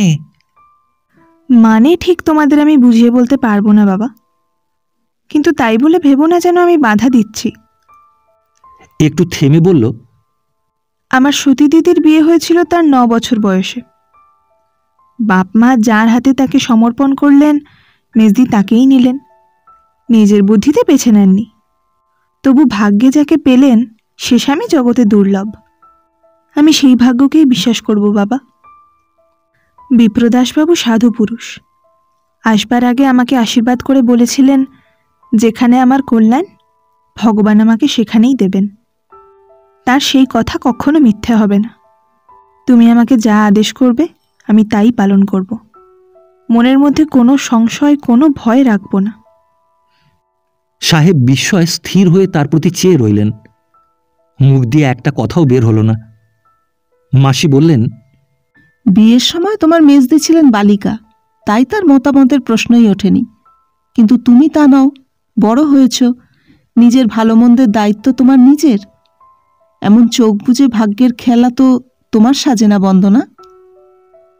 সাজে কিনা জানি নে মাসিমা, কিন্তু তার মতো তেমনি করেই ভাগ্যকে আমি প্রসন্ন মনে মেনে নেব। কিন্তু এমন উদাসীনের মতো কথা বললে তোমার বাবা মনস্থির করবেন কি করে? যেমন করে ওর দাদা করেছিলেন সতী দিদির সম্বন্ধ, যেমন করে ওর সকল পূর্বপুরুষেরাই দিয়েছিলেন তাদের ছেলেমেয়ের বিবাহ, আমার সম্বন্ধেও বাবা তেমনি করেই মনস্থির করুন। তুমি নিজে কিছুই দেখবে না, কিছুই ভাববে না? ভাবা ভাবি দেখা দেখি অনেক দেখলুম মাসিমা, আর না। এখন নির্ভর করব বাবার আশীর্বাদে আর সেই ভাগ্যের পরে, যার শেষ কেউ আজও দেখতে পায়নি। মাসি হতাশ হয়ে একটুখানি তিক্ত কণ্ঠে বললেন, ভাগ্যকে আমরাও মানি, কিন্তু তোমার সমাজ, শিক্ষা, সংস্কার সব ডুবিয়ে দিয়ে মুখুজ্জেদের ওই কদিনের সংস্রব যে তোমাকে এতখানি আচ্ছন্ন করবে তা ভাবিনি। তোমার কথা শুনলে মনে হয় না যে তুমি আমাদের সেই বন্দনা, যেন একেবারে আমাদের থেকে পর হয়ে গেছো। না মাসিমা, আমি পর হয়ে যাইনি। তাদের আপনার করতে আমার কাউকে পর করতে হবে না এ কথা নিশ্চয়ই জেনে এসেছি। আমাকে নিয়ে তোমরা কোনো শঙ্কা করো না। তাহলে অশোককে আসতে একটা টেলিগ্রাম করে দিই। দাও, আমার কোনো আপত্তি নেই। এই বলে বন্দনা ঘর থেকে বেরিয়ে গেল। মিস্টার রে, আপনার নাম করেই তবে টেলিগ্রামটা পাঠাই। বলে মাসি মুখ তুলে সবিস্ময়ে দেখলেন সাহেবের 2 চোখ অকস্মাৎ বাষ্পাকুল হয়ে উঠেছে। এর কারণ খুঁজে পেলেন না, এবং সাহেব ধীরে ধীরে যখন বললেন, টেলিগ্রাম আজ থাক মিসেস ঘোষাল, তখনও হেতু বুঝতে না পেরে বললেন, থাকবে কেন মিস্টার রে? বন্দনা তো সম্মতি দিয়ে গেল। না না, আজ থাক বলে তিনি নির্বাক হয়ে রইলেন। এই নীরবতা এবং ওই অশ্রুজল মাসিকে ভেতরে ভেতরে অত্যন্ত ক্রুদ্ধ করল। একজন প্রবীণ পদস্থ লোকের এমন সেন্টিমেন্টালিটি তার অসহ্য, কিন্তু জিদ করতেও সাহস করলেন না। মিনিট 2-3 চুপ করে থেকে সাহেব বললেন, ওর বাপের ভাবনা আমি ভেবেছি, কিন্তু ওর মা নেই, তার ভাবনাও আমাকেই ভাবতে হবে মিসেস ঘোষাল, একটু সময় চাই। মাসি মনে মনে বললেন, আর একটা স্টুপিড সেন্টিমেন্টালিটি। সাহেব অনুমান করলেন কিনা জানি না, কিন্তু এবার জোর করে একটু ম্লান হেসে বললেন, মুশকিল হয়েছে, ওর কথা আমরা কেউ ভালো বুঝতে পারিনি। শুধু আজ নয়, ওই বাংলা থেকে আসা পর্যন্তই মনে হয় ঠিক যেন ওকে বুঝতে পারি না। ও সম্মতি দিলে বটে, কিন্তু সে ও না ওর নতুন রিলিজন ভেবেই পেলুম না। নতুন রিলিজন মানে? মানে আমিও জানি নে, কিন্তু বেশ দেখতে পাই বাংলা থেকে ও কি যেন একটা সঙ্গে করে এনেছে। সে রাত্রি দিন থাকে ওকে ঘিরে। ওর খাওয়া গেছে বদলে, কথা গেছে বদলে, ওর চলাফেরা পর্যন্ত মনে হয় যেন আগেকার মতো নেই। ভোরবেলায় স্নান করে আমার ঘরে গিয়ে পায়ের ধুলো মাথায় নেয়। বলি, বুড়ি, আগে তো তুই এসব করতিস নে। তা বলে, তখন জানতুম না বাবা, এখন তোমার পায়ের ধুলো মাথায় নিয়ে দিন আরম্ভ করি। বেশ বুঝতে পারি সে আমাকে সমস্ত দিন সমস্ত কাজে রক্ষে করে চলে। বলতে বলতে তার চোখ দুটো পুনরায় অশ্রুসজল হয়ে উঠল। মাসি মনে মনে অত্যন্ত বিরক্ত হয়ে বললেন, এসব নতুন ধাঁচা শিখে এসেছে ও মুখুজ্জেদের বাড়িতে। জানেন তো তারা কিরকম গোঁড়া। কিন্তু একে রিলিজন বলে না, বলে কুসংস্কার। ও পুজো টুজো করে নাকি? জানি নে করে কিনা, হয়তো করে না। কুসংস্কার বলে আমারও মনে হয়েছে, নিষেধও করতে গেছি, কিন্তু বুড়ি আগেকার মতো আর তো তর্ক করে না, শুধু চুপ করে চেয়ে থাকে। আমারও মুখ যায় বন্ধ হয়ে, কিছুই বলতে পারি নে। এ আপনার দুর্বলতা, কিন্তু নিশ্চিত জানবেন একে রিলিজন বলে না, বলে শুধু সুপারস্টিশন। একে প্রশ্রয় দেওয়া অন্যায়, অপরাধ। হ্যাঁ, তাই হবে বোধ হয়। রিলিজন কথাটা মুখেই বলি, কখনো নিজেও চর্চা করিনি। এর নেচার কি তাও জানি নে। শুধু মাঝে মাঝে অবাক হয়ে ভাবি, ওই মেয়েটাকে এমন আগাগোড়া বদলে দিলে কিসে? সে হাসি নেই, আনন্দের চঞ্চলতা নেই, বর্ষা দিনের ফুটন্ত ফুলের মতো পাপড়িগুলি যেন জলে ভিজে। কখনো ডেকে বলি, বুড়ি, আমাকে লুকোস না মা, তোর ভেতরে ভেতরে কোনো অসুখ করেনি তো? অমনি হেসে মাথা দুলিয়ে বলে, না বাবা, আমি ভালো আছি, আমার কোনো অসুখ নেই। হাসি মুখে ঘরের কাজে চলে যায়। আমার কিন্তু বুকের পাঁজর ভেঙে পড়তে চায় মিসেস ঘোষাল। ওই একটি মেয়ে, মা নেই, নিজের হাতে মানুষ করে এত বড়টি করেছি। সর্বস্ব দিয়েও যদি আমার এই বন্দনাকে আবার তেমনি ফিরে পাই। পাবেন, আমি কথা দিচ্ছি পাবেন। এ শুধু একটা সাময়িক অবসাদ, ধর্মের ঝোঁক হলেও হতে পারে, কিন্তু অত্যন্ত অসার। কেবল ওদের সংসর্গে আসার ক্ষণিক বিকার। বিবাহ দিন সমস্ত দুদিনে সেরে যাবে।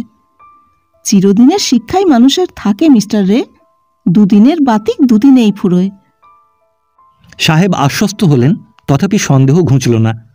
বললেন, ও কোথায় কার কাছে কি প্রেরণা পেলে জানি নে, কিন্তু শুনেছি সে যদি আসে সত্যিকার মানুষ থেকে, কিছুতে সে ঘুঁচে না। মানুষের চিরদিনের অভ্যাস দেয় এক মুহূর্তে বদলে। নেশা গিয়ে মেশে রক্তের ধারায়, সমস্ত জীবনে তার আর ঘোর কাটে না। আর সেই আমার ভয় মিসেস ঘোষাল।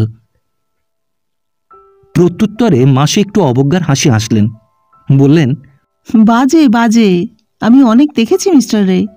দুদিন পরে আর কিছুই থাকে না, আবার যাকে তাই হয়।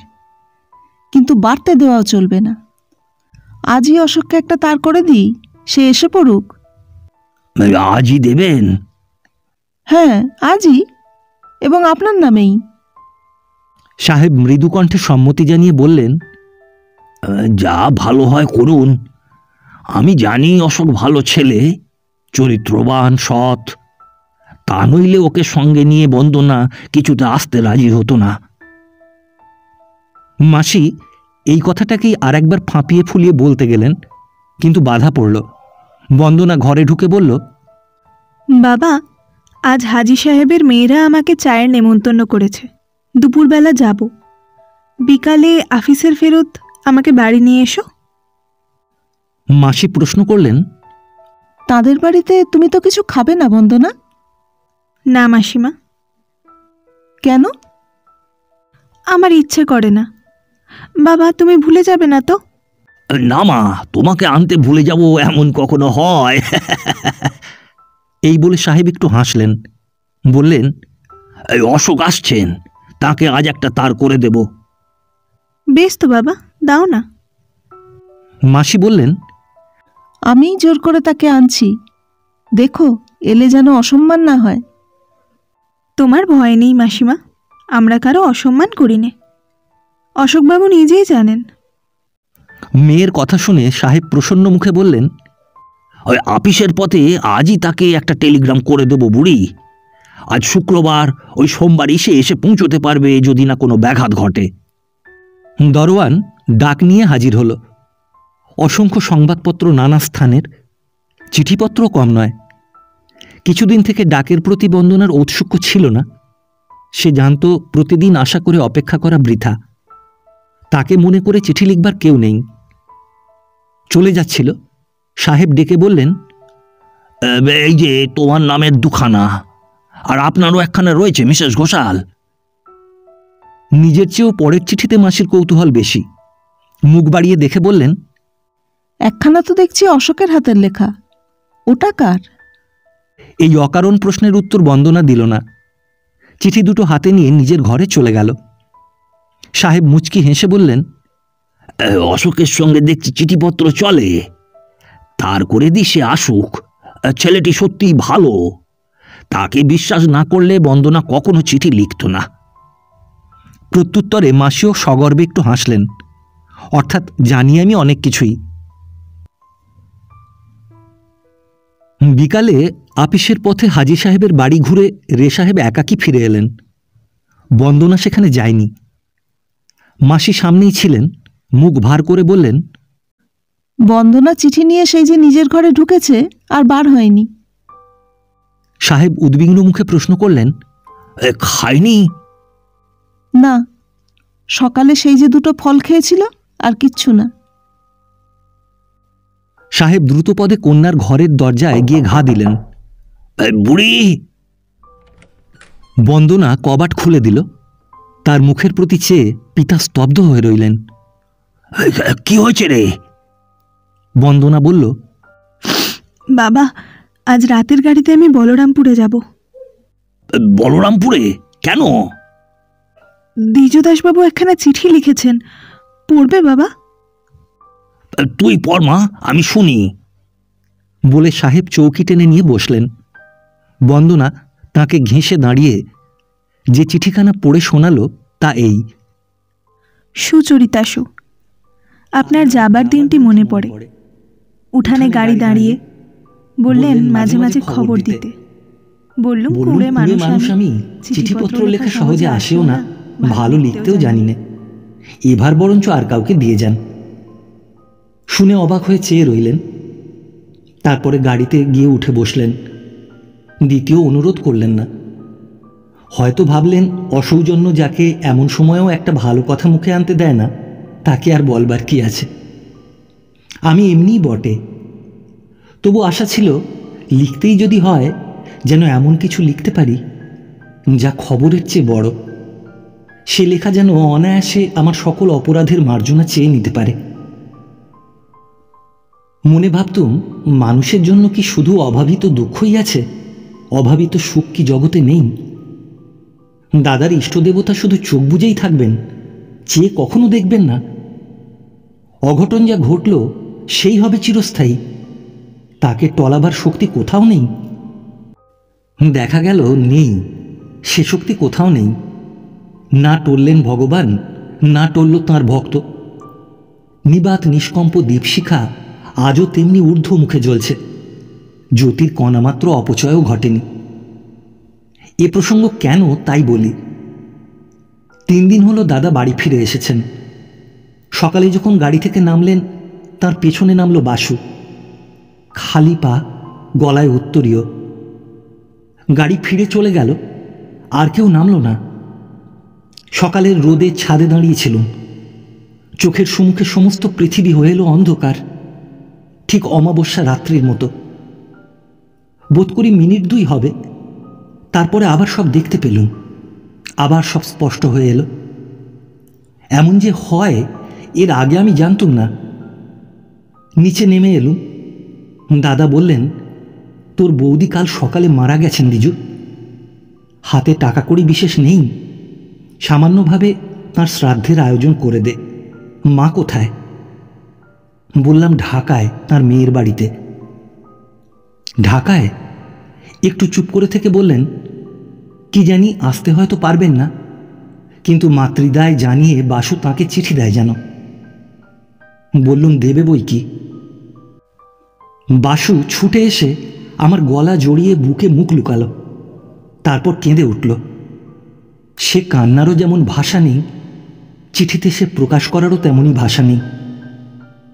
শিকারের জন্তু মরার আগে তার শেষ নালিশ রেখে যায় যে ভাষায়, অনেকটা তেমনি। তাকে কোলে নিয়ে ছুটে পালিয়ে এলুম নিজের ঘরে।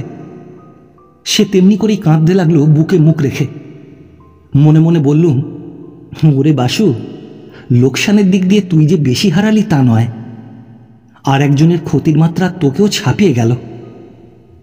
তবু তোকে বোঝবার লোক পাবি, কিন্তু সে পাবে না। শুধু একটা আশা, বন্দনা যদি বোঝেন। এমন কতক্ষণ গেল, শেষে চোখ মুছিয়ে দিয়ে বললুম, ভয় নেই রে, মা না থাক, বাপ না থাক, কিন্তু রইলুম আমি। ঋণ তাদের শোধ দিতে পারবো না, কিন্তু অস্বীকার করব না কখনো। আজ সবচেয়ে ব্যথা, সবচেয়ে ক্ষতির দিনে এই রইল তোর কাকার শপথ। কিন্তু এ নিয়ে আর কথা বাড়াবো না, কথার আছেই বা কি। ছেলেবেলায় বাবা বলতেন গুয়ার, মা বলতেন চুয়ার। কতবার রাগ করেছেন দাদা।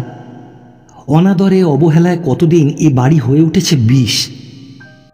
তখন বৌদিদি এসেছেন কাছে, বলেছেন, ঠাকুরপো কি চাই বলো তো ভাই? রাগ করে জবাব দিয়েছি, কিছুই চাই না বৌদি, আমি চলে যাব এখান থেকে। কবে গো? আজই। শুধু হেসে বলেছেন, হুকুম নেই যাবার, যাও তো দেখি আমার অবাধ্য হয়ে। আর যাওয়া হয়নি। কিন্তু সেই যাবার দিন যখন সত্যি এলো, তখন তিনিই গেলেন চলে। ভাবি, কেবল আমার জন্যই হুকুম? তাকে হুকুম করবার কি কেউ ছিল না জগতে? দাদাকে জিজ্ঞাসা করলুম, কি করে ঘটল? বললেন, কলকাতাতেই শরীর খারাপ হলো, বোধহয় মনে মনে খুবই ভাবত। নিয়ে গেলাম পশ্চিমে, কিন্তু সুবিধে কোথাও হলো না। শেষে হরিদ্বারে পড়লেন জ্বরে, নিয়ে চলে এলাম কাশিতে, সেখানেই মারা গেলেন। ব্যাস। জিজ্ঞাসা করলুম, চিকিৎসা হয়েছিল দাদা? বললেন, যথাসম্ভব হয়েছিল, কিন্তু এই যথাটুকু যে কতটুকু সে দাদা নিজে ছাড়া আর কেউ জানে না। ইচ্ছে হলো বলি, আমাকে এত বড় শাস্তি দিলেন কেন? কি করেছিলুম আমি?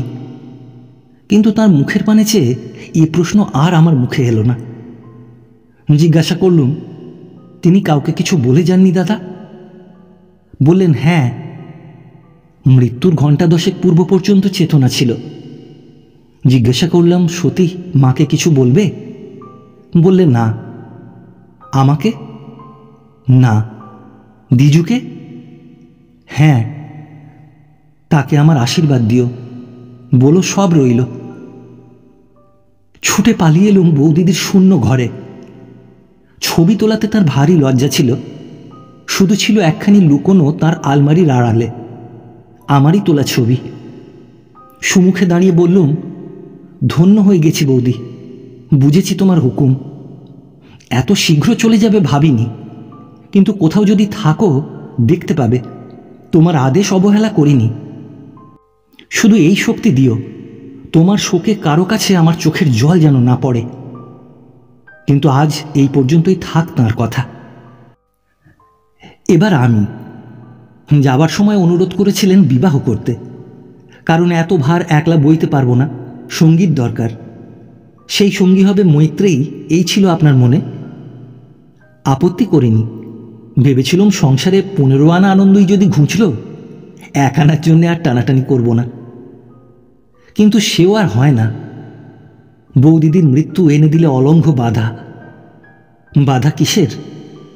মৈত্রেয়ী ভার নিতে পারে না সে বোঝা বইতে, এটা জানতে পেরেছি।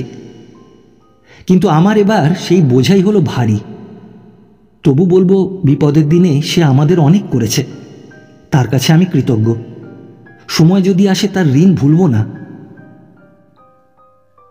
কাল অনেক রাত্রে ঘুম ভেঙে বাসু উঠল কেঁদে। তাকে ঘুম পাড়িয়ে গেলুম দাদার ঘরে। দেখি তখনও জেগে বসে বই পড়ছেন। কি বই দাদা? দাদা বই মুড়ে রেখে হেসে বললেন, কি করতে এসেছিস বল। তাঁর পানে চেয়ে যা বলতে এসেছিলুম বলা হলো না। ভাবলুম ঘুমের ঘরে বাসু কেঁদেছে, তাতে বিপ্রদাসের কি। অন্য কথা মনে এলো। বললুম, শ্রাদ্ধের পরে আপনি কোথায় থাকবেন দাদা? কলকাতায়?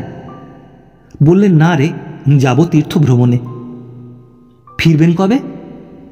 দাদা আবার একটু হেসে বললেন, ফিরব না। স্তব্ধ হয়ে তার মুখের পানে চেয়ে দাঁড়িয়ে রইলুম। সন্দেহ রইল না যে এ সংকল্প টলবে না। দাদা সংসার ত্যাগ করলেন। কিন্তু অনুনয় বিনয় কাঁদা কাটা কার কাছে? এই নিষ্ঠুর সন্ন্যাসীর কাছে? তার চেয়ে অপমান আছে? কিন্তু বাসু? দাদা বললেন, হিমালয়ের কাছে একটা আশ্রমের খোঁজ পেয়েছি। তারা ছোট ছেলেদের ভার নেয়, শিক্ষা দেয় তারাই। তাদের হাতে তুলে দেবেন ওকে, আর আমি করলুম মানুষ। তারপর 2 হাতে কান চেপে পালিয়ে এলুম ঘর থেকে। তিনি কি জবাব দিলেন শুনিনি। বাসুর পাশে বসে সমস্ত রাত ভেবেছি, কোথায় যে এর কুল কিছুতে খুঁজে পাইনি। মনে পড়ল আপনাকে। বলে গিয়েছিলেন, বন্ধুর যখন হবে সত্যিকার প্রয়োজন, তখন ভগবান আপনিই পৌঁছে দেবেন তাকে দোরগোড়ায়। বলেছিলেন এ কথা বিশ্বাস করতে। কে বন্ধু, কবে সে আসবে জানি নে, তবু বিশ্বাস করে আছি আমার এই একান্ত প্রয়োজনে একদিন সে আসবেই। দ্বিজদাস। পড়া শেষ হলে দেখা গেল সাহেবের চোখ দিয়ে জল পড়ছে। রুমাল বের করে মুছে বললেন, আজই যাও মা, আমি বাধা দেব না। দরোয়ান আর তোমার বুড়ো হিমুও সঙ্গে যাক। বন্দনা হেঁট হয়ে তার পায়ের ধুলো নিল, বলল, যাবার উদ্যোগ করি গে বাবা, আমি উঠি। ম্যানেজার বিরাজ দত্ত মোটর নিয়ে স্টেশনে উপস্থিত ছিলেন। বন্দনাকে সসম্মানে ট্রেন থেকে নামিয়ে গাড়িতে এনে বসালেন। বন্দনা জিজ্ঞাসা করল, মা আজও বাড়ি এসে পৌঁছননি দত্তমশাই? না দিদি। মৈত্রেয়ী? না, তাকে তো কেউ আনতে যায়নি। বাসু ভালো আছে? আছে। মুখুজ্জে মশাই, দ্বিজুবাবু? বড়বাবু ভালো আছেন, কিন্তু ছোটবাবুকে দেখলে তেমন ভালো বোধ হয় না। জ্বর টর হয়নি তো? ঠিক জানি নে দিদি, কিন্তু সমস্ত কাজকর্ম করেই তো বেড়াচ্ছেন। বন্দনা কিছুক্ষণ মৌন থেকে বলল, দত্তমশাই, আমার মনে হয় মা হয়তো এই দুঃখের মধ্যে আর আসবেন না। কিন্তু দুঃখ যতই হোক, শ্রাদ্ধের আয়োজন তো করতে হবে। কিছু হচ্ছে কি? হচ্ছে বই কি দিদি, কর্তাবাবুর শ্রাদ্ধে যেমন হয়েছিল প্রায় তেমনি ব্যবস্থাই হচ্ছে। কথাটা ভালো বুঝতে না পেরে বন্দনা সবিস্ময়ে প্রশ্ন করল, কার মতো বলছেন? মুখুজ্জে মশায়ের পিতৃশ্রাদ্ধের মতো? তেমনি বড় আয়োজন? হ্যাঁ, প্রায় তেমনি। গেলেই দেখতে পাবেন। বড়বাবু ডেকে বললেন, দিজু পাগলামি করিস নে, সব জিনিসেরই একটা মাত্রা আছে। ছোটবাবু বললেন, মাত্রা আছে জানি, কিন্তু মাত্রাবোধ তো সকলের এক নয় দাদা। বড়বাবু হেসে বললেন, কিন্তু তুই যে সকলের সকল মাত্রায় ডিঙিয়ে যাচ্ছিস দিজু। ছোটবাবু বললেন, তাহলে আপনাদের কাছে মিনতি, এই একটিবারের জন্য আমাকে ক্ষমা করুন। আমি মাত্রা লঙ্ঘন করতে পারবো, কিন্তু বৌদিদির মর্যাদা লঙ্ঘন করতে পারবো না। এরপরে আর কেউ কথা কয়নি। এখন আপনি যদি কিছু করতে পারেন, খরচ 20-25 হাজারের কমে যাবে না। খরচ কি সব ছোটবাবুর? হ্যাঁ, তাই তো। এ কি তার পক্ষে খুব বেশি মনে হয় দত্তমশাই? খুব বেশি না হলেও সম্প্রতি গেলেও যে অনেক দিদি, এখন সামলে চলার প্রয়োজন। এর উপর নতুন বিপদ আসতেই বা কতক্ষণ। আবার নতুন বিপদ কিসের? দত্ত ক্ষণকাল মৌন থেকে বললেন, আপনি কি শোনেননি জামাইবাবুর সঙ্গে মামলা বেঁধেছে? এসব বস্তুর পরিণাম তো জানেন, ফলাফল বলতে কেউ পারে না। তবে নিষেধ করেননি কেন? নিষেধ? এ তো বড়বাবু নয় দিদি যে নিষেধ মানবেন। একে নিষেধ করতে শুধু একজনই ছিলেন, তিনি এখন স্বর্গে। এই বলে বিরাজ দত্ত নিঃশ্বাস ফেললেন। বন্দনা আর কোনো প্রশ্ন করল না। বাড়ির কাছে এসে দেখল সুমুখের মাঠের একদিকে কাঠ কেটে স্তূপাকার করা হয়েছে। যে সকল চালাঘর দয়াময়ীর ব্রতোপলক্ষে সেদিন তৈরি হয়েছিল, সেগুলো মেরামত হচ্ছে। বাইরে প্রাঙ্গণে বিরাট মণ্ডপ নির্মিত হচ্ছে। সেখানে বহু লোক বহুবিধ কাজে নিযুক্ত। বিরাজ দত্ত অত্যুক্তি করেনি, বন্দনা তা বুঝল। গাড়ি থেকে নেমে সে সোজা ওপরে গিয়ে উঠল। প্রথমেই গেল দ্বিজদাসের ঘরে। একটা মোটা বালিশে হেলান দিয়ে সে বিছানায় শুয়েছিল। পর্দা সরানোর শব্দে চোখ মেলে উঠে বসল। বলল, বন্ধু আপনি এলো আমার ঘরের দোরগোড়ায়। হ্যাঁ, এলোই তো, কিন্তু এমন সময় শুয়ে কেন? চোখ বুজে তোমাকেই ধ্যান করছিলুম, আর মনে মনে বলছিলুম, বন্দনা দুঃখের সীমা নেই আমার। দেহে নেই বল, মনে নেই ভরসা, বোধ করি ঠেলতে আর পারবো না। নৌকো মাঝখানেই ডুববে, ওপারে পৌঁছানো আর ঘটবে না। ঘটতেই হবে। তোমাকে ছুটি দিয়ে এবার নৌকো বাইবার ভার নেব আমি। তাই নাও, রাগ করে আর চলে যেও না। বন্দনা কাছে এসে গড় হয়ে প্রণাম করল। তার পায়ের ধুলো মাথায় নিয়ে উঠে দাঁড়াতে দুজনের চোখ দিয়েই জল পড়তে লাগলো। এমনভাবে প্রণাম করা তার এই প্রথম। বলল, তোমার চোখেও জল আসে এ আমি জানতুম না। হ্যাঁ, আমিও না। বোধ করি তার আসার পথটা এতকাল বন্ধ ছিল। প্রথম খুলল যেদিন মৈত্রেয়ীকে ডেকে এনে এই সংসারের ভার দিতে বলে তুমি চলে গেলে। আড়ালে চোখ মুছে ফেলে মনে মনে বললুম, এত বড় আঘাত যে স্বচ্ছন্দে করতে পারে, তার কাছে কখনো ভিক্ষে চাইব না। কিন্তু সে পণ আমার রইল না। বৌদিদি গেলেন স্বর্গে, শশধরের সঙ্গে মামলা বাঁধতে মা চলে গেলেন মেয়ের বাড়িতে। দাদা জানালেন সংসার ত্যাগের সংকল্প। 1 মিনিটের ভূমিকম্পে যেন সমস্ত হয়ে গেল ধূলিসাৎ। এও শোয়েছিল, কিন্তু শুনলুম যখন বাড়ি ছেড়ে বাসু যাবে কোন এক অজানা আশ্রমে, সে আর সইল না। একবার ভাবলুম যা কিছু আছে কল্যাণীর ছেলেদের দিয়ে আমিও যাব আর একদিকে। তখন হঠাৎ মনে পড়ল তোমার যাবার আগের সেই শেষ কথাটা। বলেছিলে বিশ্বাস করতে, বলেছিলে আমার একান্ত প্রয়োজনে বন্ধু আপনিই আসবে আমার দোরগোড়ায়। ভাবলুম এই তো আমার শেষ প্রয়োজন, আর প্রয়োজন হবে কবে।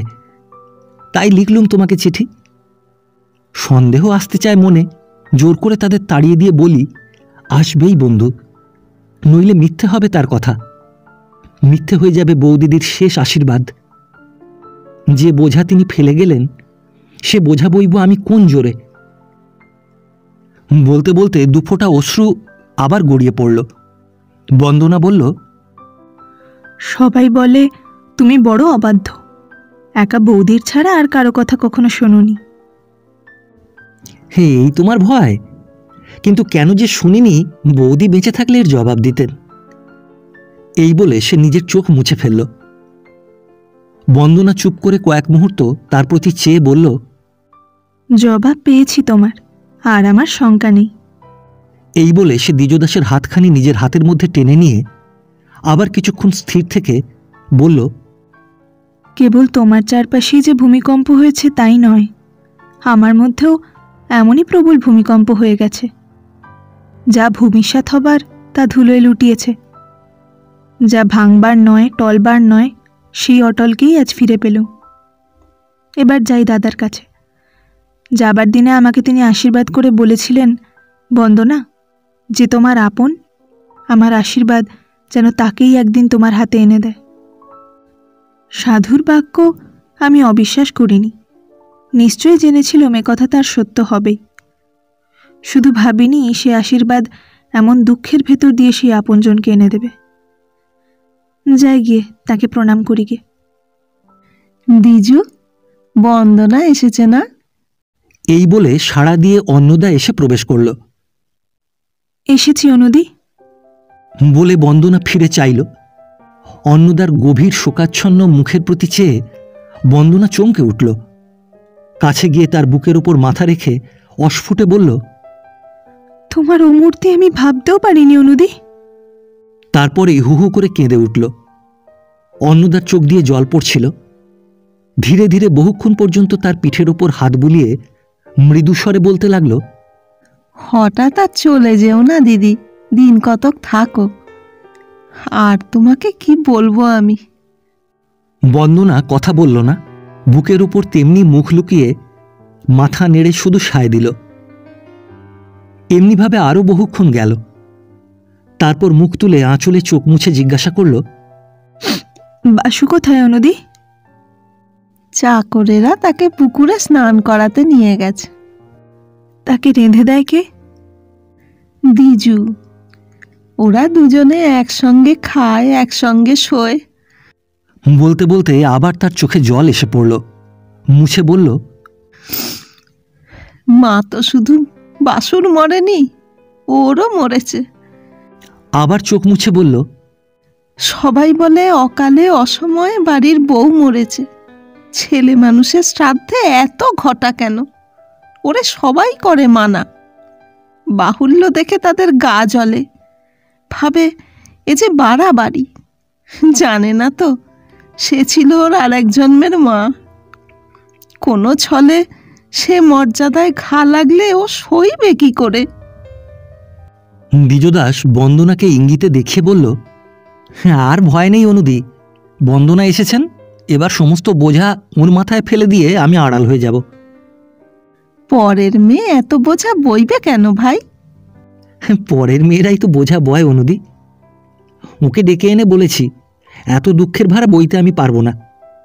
এর ওপর বাসু যদি যায় তো রইল তোমাদের বলরামপুরের মুখুজ্জে বাড়ি, রইল তাদের 7 পুরুষের অভিমান।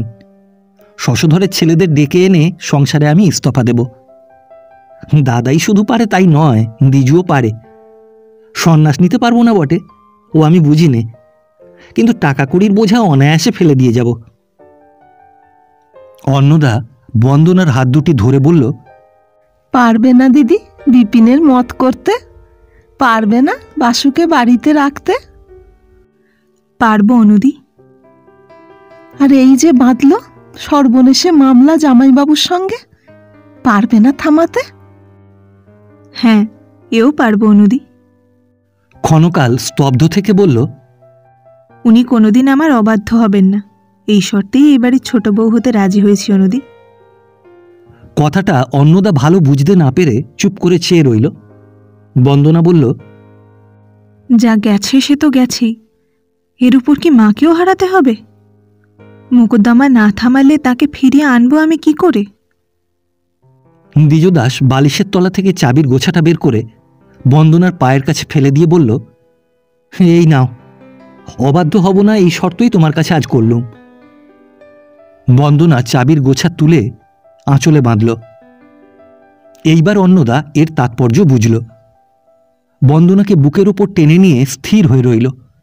তার দুই চোখ বয়ে শুধু বড় বড় অশ্রুর ফোঁটা ঝরে পড়তে লাগল। বন্দনা বিপ্রদাসের ঘরে ঢুকে তাঁকে প্রণাম করল, বলল, বর্দা এলুম। এই নতুন সম্বোধন বিপ্রদাসের কানে ঠেকল, কিন্তু এ নিয়ে কিছু না বলে জিজ্ঞাসা করলেন, শুনেছিলুম তুমি আসছো, তোমার বাবার তার পাওয়া গিয়েছিল, পথে কষ্ট হয়নি তো? না। সঙ্গে কে এলো? আমাদের দারোয়ান আর আমার বুড়ো চাকর হিমু। বাবা ভালো আছেন? হ্যাঁ। বিপ্রদাস একটুখানি চুপ করে থেকে বললেন, দ্বিজু কি পাগলামি করছে দেখলে? আপনি শ্রাদ্ধের কথা বলছেন তো? কিন্তু পাগলামি হবে কেন? আয়োজন এত বড়ই তো চাই, এ নইলে তার মর্যাদা ক্ষুণ্ণ হতো যে। কিন্তু সামলাতে পারবে কেন বন্দনা? উনি না পারলেও আমি পারবো বর্দা। বিপ্রদাস হেসে বললেন, সে শক্তি তোমার আছে মানি, কিন্তু মেজাজ বিগড়লেই মুশকিল। হঠাৎ রাগ করে চলে না গেলে বাঁচি। সেদিন এসেছিলাম পরের মতো, মাথায় কোনো ভার ছিল না, কিন্তু আজ এসেছি এবারে ছোট বউ হয়ে। রাগিয়ে দিলে রাগ করতেও পারি, কিন্তু আর চলে যাব কেমন করে? সে পথ বন্ধ হয়ে গেল যে। এই বলে সে চাবির গোছা দেখিয়ে বলল, এই দেখুন, এবারের সব আলমারি সিন্দুকের চাবি। আপনি তুলে নিয়ে আঁচলে বেঁধেছি। আনন্দ ও বিস্ময়ে বিপ্রদাস নিঃশব্দে চেয়ে রইলেন। বন্দনা বলতে লাগল, আপনাকে আমার লজ্জা করে বলবার, গোপন করে বলবার কিছু নেই। ভগবানের কাছে যেমন মানুষের নেই লুকোবার, ঠিক তেমনি। মনে পড়ে কি আপনার আশীর্বাদ? যাবার দিনে আমাকে বলেছিলেন, যে যথার্থ আপন তাকেই তুমি পাবে একদিন। সেদিন থেকে গেছে আমার চঞ্চলতা। শান্ত মনে কেবল এই কথাই ভেবেছি, যিনি জিতেন্দ্রিয়, যিনি আজন্ম শুদ্ধ সত্যবাদী সাধু, তার আশীর্বাদে আর আমার ভয় নেই। যিনি আমার স্বামী, তাকে আমি পাবই। দুই চোখ তার অশ্রুপূর্ণ হয়ে উঠল। বিপ্রদাস কাছে এসে তার মাথায় হাত রেখে নীরবে আশীর্বাদ করলেন, এবং আজ এই প্রথম দিন বন্দনা তার পায়ের উপর বহুক্ষণ ধরে মাথা পেতে নমস্কার করল। উঠে দাঁড়ালে বিপ্রদাস বললেন, আজ যাকে তুমি পেলে বন্দনা, তার চেয়ে দুর্লভ ধন আর নেই, এ কথাটা আমার চিরদিন মনে রেখো। রাখবো বর্দা, একদিনও ভুলব না। একটু থেমে বলল, একদিন অসুখে আপনার সেবা করেছিল, আপনি পুরস্কার দিতে চেয়েছিলেন, কিন্তু সেদিন নিইনি। মনে পড়ে সে কথা? পরে। আজ সেই পুরস্কার চাই। বাসুকে আমি নিলুম। বিপ্রদাস হাসি মুখে বললেন, নাও। তাকে শেখাবো আমাকে মা বলে ডাকতে। তাই করো। ওর মা এবং বাপ দুজনকেই আজ রেখে গেলাম তোমার মধ্যে, আর রেখে গেলাম এই মুখুজ্জে বাড়ির বৃহৎ মর্যাদাকে তোমার হাতে।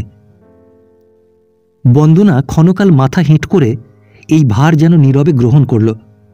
তারপরে বলল, আর একটি প্রার্থনা। নিজেকে চিনতে না পেরে একদিন আপনার কাছে অপরাধ করেছিলুম, ভুল ভেঙেছে, আজ তার মার্জনা চাই। মার্জনা অনেকদিন করেছি বন্দনা। আমি জানতাম তোমার অন্তর যাকে একান্ত মনে চেয়েছে একদিন তাকে তুমি চিনবেই, তাই আমার কাছে তোমার কোনো লজ্জা নেই।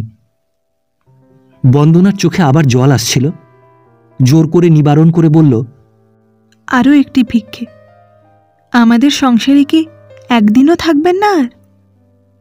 অভিমানে সংকোচে কোনোদিন মন পূর্ণ করে আপনাকে যত্ন করতে পাইনি, কিন্তু সে বাধা তো ঘুচল। আর তো আমার লজ্জা নেই।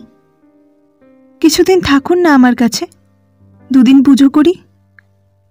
এই বলে সে সজল চোখে চেয়ে রইল। তার আকুল কণ্ঠস্বর যেন অন্তর ভেদ করে বাইরে এলো। বিপ্রদাস হাসি মুখে চুপ করে রইলেন। বন্দনা বলল, ওই হাসি মুখের মৌনতাকেই আমি সবচেয়ে ভয় করি বর্দা। কি কঠোর আপনার মন! একে না পারা যায় গলাতে, না পারা যায় টলাতে। দেবেন না উত্তর? বিপ্রদাস এবার হেসে ফেললেন। যেমন স্নিগ্ধ, তেমনি সুন্দর, তেমনি নির্মল। তাকে এমন করে হাসতে বন্দনা যেন এই প্রথম দেখল। বলল, উত্তর পেলুম। আর আপনাকে আমি পীড়াপিড়ি করব না, কিন্তু মনকে শান্ত করে কি করে বলে দিন। এ যে কেবলই কেঁদে উঠতে চায়। মন আপনিই শান্ত হবে বন্দনা। যেদিন নিঃসংশয়ে বুঝবে তোমার দাদা দুঃখের মাঝে ঝাঁপ দিতে গৃহত্যাগ করেনি, কিন্তু তার আগে নয়। কিন্তু এ বুঝবো আমি কেমন করে? শুধু আমাকে বিশ্বাস করে। জানো তো দিদি, আমি মিছে কথা বলি নে। বন্দনা চুপ করে রইল। মিনিট দুই পরে গভীর নিঃশ্বাস ফেলে বলল, তাই হবে। আজ থেকে প্রাণপণে বোঝাবো নিজেকে। বরদা সত্যি কথাই বলে গেছেন, সত্যবাদী তিনি। মিছে কথায় ভুলিয়ে চলে যাননি।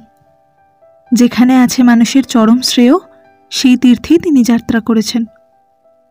হ্যাঁ, তোমার মনকে বুঝিয়ে বলো, যা সবচেয়ে সুন্দর, সবচেয়ে সত্য, সবচেয়ে মধুর, বরদা সেই পথের সন্ধানে বার হয়েছেন। তাকে বাধা দিতে নেই, তাকে ভ্রান্ত বলতে নেই, তাঁর তরে শোক করা অপরাধ। বন্দনার চোখে আবার জল এসে পড়ল। তাড়াতাড়ি মুছে ফেলে বলল, তাই হবে, তাই হবে। এ জীবনে আর যদি কখনো দেখা না পাই, তবু বলবো তিনি ভ্রান্ত নন, তার তরে শোক করা অপরাধ। পর্দার ফাঁক দিয়ে মুখ বাড়িয়ে বিরাজ দত্ত বললেন, দিদি, একটা জরুরি কথা আছে, একবার আসতে হবে যে। যাই বিরাজবাবু। বরদা, আসি এখন। বলে বন্দনা ঘর থেকে বের হয়ে গেল। সতী শ্রাদ্ধের কাজ ঘটা করেই শেষ হল। ভিক্ষুক কাঙালি সতীসাধ্যির জয়গান করে গৃহে ফিরল। সকলেই বলল, মুখুজ্জে বাড়ির কাজ এমনি করেই হয়, এর ছোট বড় নেই। সকালে স্নান সেরে বন্দনা প্রণাম করতে বিপ্রদাসের ঘরে ঢুকে বিস্ময়ে থমকে দাঁড়াল। তার পাশে বসে দয়াময়ী। ভোরের ট্রেনে বাড়ি ফিরেছেন, এখনো কেউ জানে না। মায়ের মূর্তি দেখে বন্দনার বুকে আঘাত লাগল। সোনার বর্ণ কালি হয়েছে, মাথার ছোট ছোট চুলগুলি রুক্ষ ধুলি মাখা, চোখ বসেছে, কপালে রেখা পড়েছে। দুঃখ শোকের এমন ব্যথার ছবি বন্দনা কখনো দেখেনি। তার মনে পড়ল সেদিনের সেই ঐশ্বর্যবতী সর্বময় কর্ত্রী বিপ্রদাসের মাকে। কটা দিনই বা, আজ সমস্ত মহিমা যেন তার পথের ধুলায়।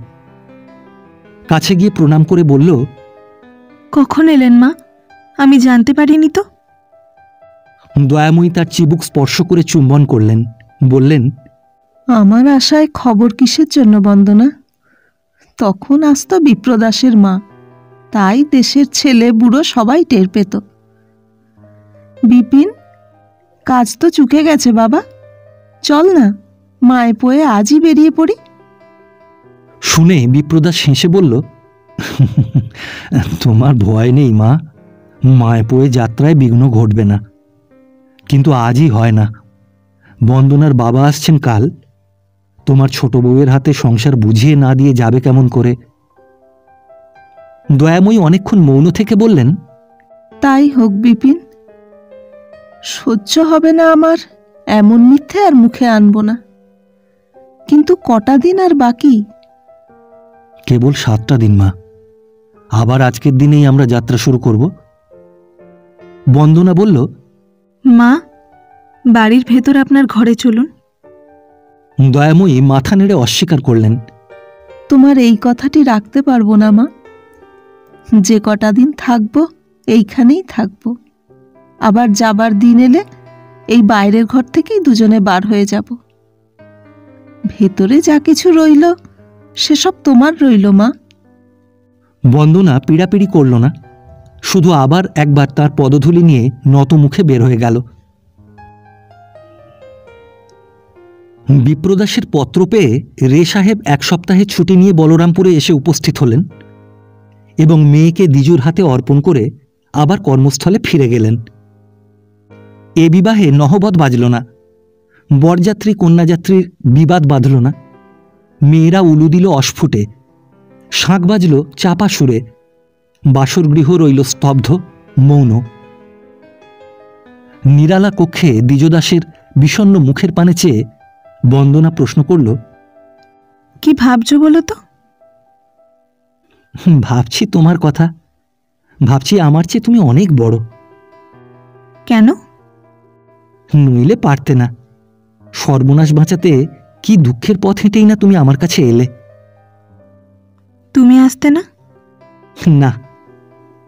মিছে কথা। কিন্তু আমি কি ভাবছিলাম জানো? তোমার গলায় মালা পরিয়ে দিতে দিতে ভাবছিলাম আমি এমন কি সুকৃতি করেছিলাম যাতে তোমার মতো স্বামী পেলুম। পেলুম বাসুকে, মাকে, বরদাকে, আর পেলুম এই বৃহৎ পরিবারের বিপুল ভার। কিন্তু যে সমাজের মেয়ে আমি, তার প্রাপ্য কতটুকু জানো? না। বন্দনা বলতে গিয়ে হঠাৎ থেমে গেল, বলল, কিন্তু আজ নয়, নিজের পরম সৌভাগ্যের দিনে অন্যের দৈন্যকে কটাক্ষ করব না, অপরাধ হবে। হবে না, তুমি বলো। বন্দনা মাথা নেড়ে অস্বীকার করল, বলল, আজ তুমি ক্লান্ত, একটু ঘুমো, আমি তোমার মাথায় হাত বুলিয়ে দিই। মিনিট দুই পরে বলল, আমার মেজদির কথা মনে পড়ে। সেদিন বরদার সঙ্গে তখনই চলে যেতে চাইলেন দেখে বললুম, তুমি তো ঝগড়া করনি মেজদি, তুমি কেন যাবে? মেজদি বললেন, যেখানে স্বামীর স্থান হয় না সেখানে স্ত্রীরও না, একটা দিনের জন্যেও না। তোর স্বামী থাকলে এ কথা বুঝতিস। সেদিন হয়তো ঠিক এ কথা বুঝিনি, কিন্তু আজ বুঝছি। তুমি না থাকলে আমি একটা দিনও সেখানে থাকতে পারিনি। একটু থেমে বলল, এই তো মাত্র কয়েক ঘন্টা আগে পুরুতের সঙ্গে গোটা কয়েক শব্দ উচ্চারণ করে গেল, কিন্তু মনে হচ্ছে যেন আমার দেহের প্রতি রক্তকণাটি পর্যন্ত বদলে গেছে। দ্বিজদাস চোখ মেলে তার মুখের পানে চাইল, তার হাতখানি নিজের বুকের ওপর টেনে নিয়ে আবার চোখ বুজল, কোনো কথা বলল না। রবিবার ঘুরে এলো। বিপ্রদাস ও দয়াময়ীর যাবার দিন আজ।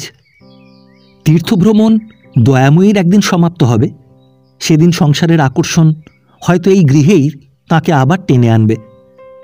কিন্তু যাত্রা শেষ হবে না আর বিপ্রদাসের, আর ফিরিয়ে আনবে না তাকে এই গৃহে।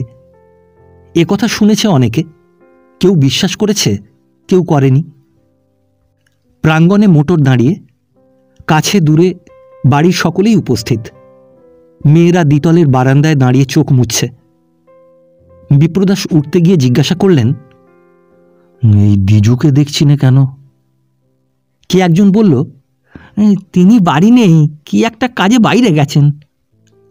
শুনে বিপ্রদাস হেসে বললেন, পালিয়েছে। সেটা শুধু মুখেই গোয়ার, নইলে ভিতুর অগ্রগণ্য। বন্দনার হাত ধরে দাঁড়িয়েছিল বাসু, বলল, তুমি আবার কবে আসবে বাবা? একটু শিগগির করে এসো। বিপ্রদাস হেসে তার মাথায় একবার হাত বুলিয়ে দিলেন। এ প্রশ্নের উত্তর দিলেন না। বন্দনা শাশুড়ির পায়ের ধুলো নিল। তিনি বললেন, বাসু রইল ছোট বৌমা, আর রইলেন মন্দিরে তোমার শ্বশুর কুলের রাধা গোবিন্দজি। ফিরে কখনো এলে তোমার কাছ থেকে এদের নেব। এই বলে তিনি আঁচলে চোখ মুছলেন। বন্দনা দূর থেকে বিপ্রদাসকে প্রণাম করল, তারপরে কাছে এসে সজল চক্ষে বাষ্পরুদ্ধ স্বরে বলল, কলকাতায় পুজোর ঘরে যে মূর্তি একদিন আপনার লুকিয়ে দেখেছিলুম, আজ আবার সেই মূর্তি আমার চোখে পড়ল বর্দা। আর আমার শোক নেই, ঠিকানা আপনার নাই বা পেলুম, জানি মনের মধ্যে যেদিন ডাক দেব আসতেই হবে আপনাকে। যতই না না বলুন, এ কথা কোনো মতেই মিথ্যে হবে না। বিপ্রদাস শুধু একটু হাসলেন। যেমন করে ছেলের উত্তরে এড়িয়ে গেলেন, তেমনি করে বন্দনারও। গাড়ি ছেড়ে দিল।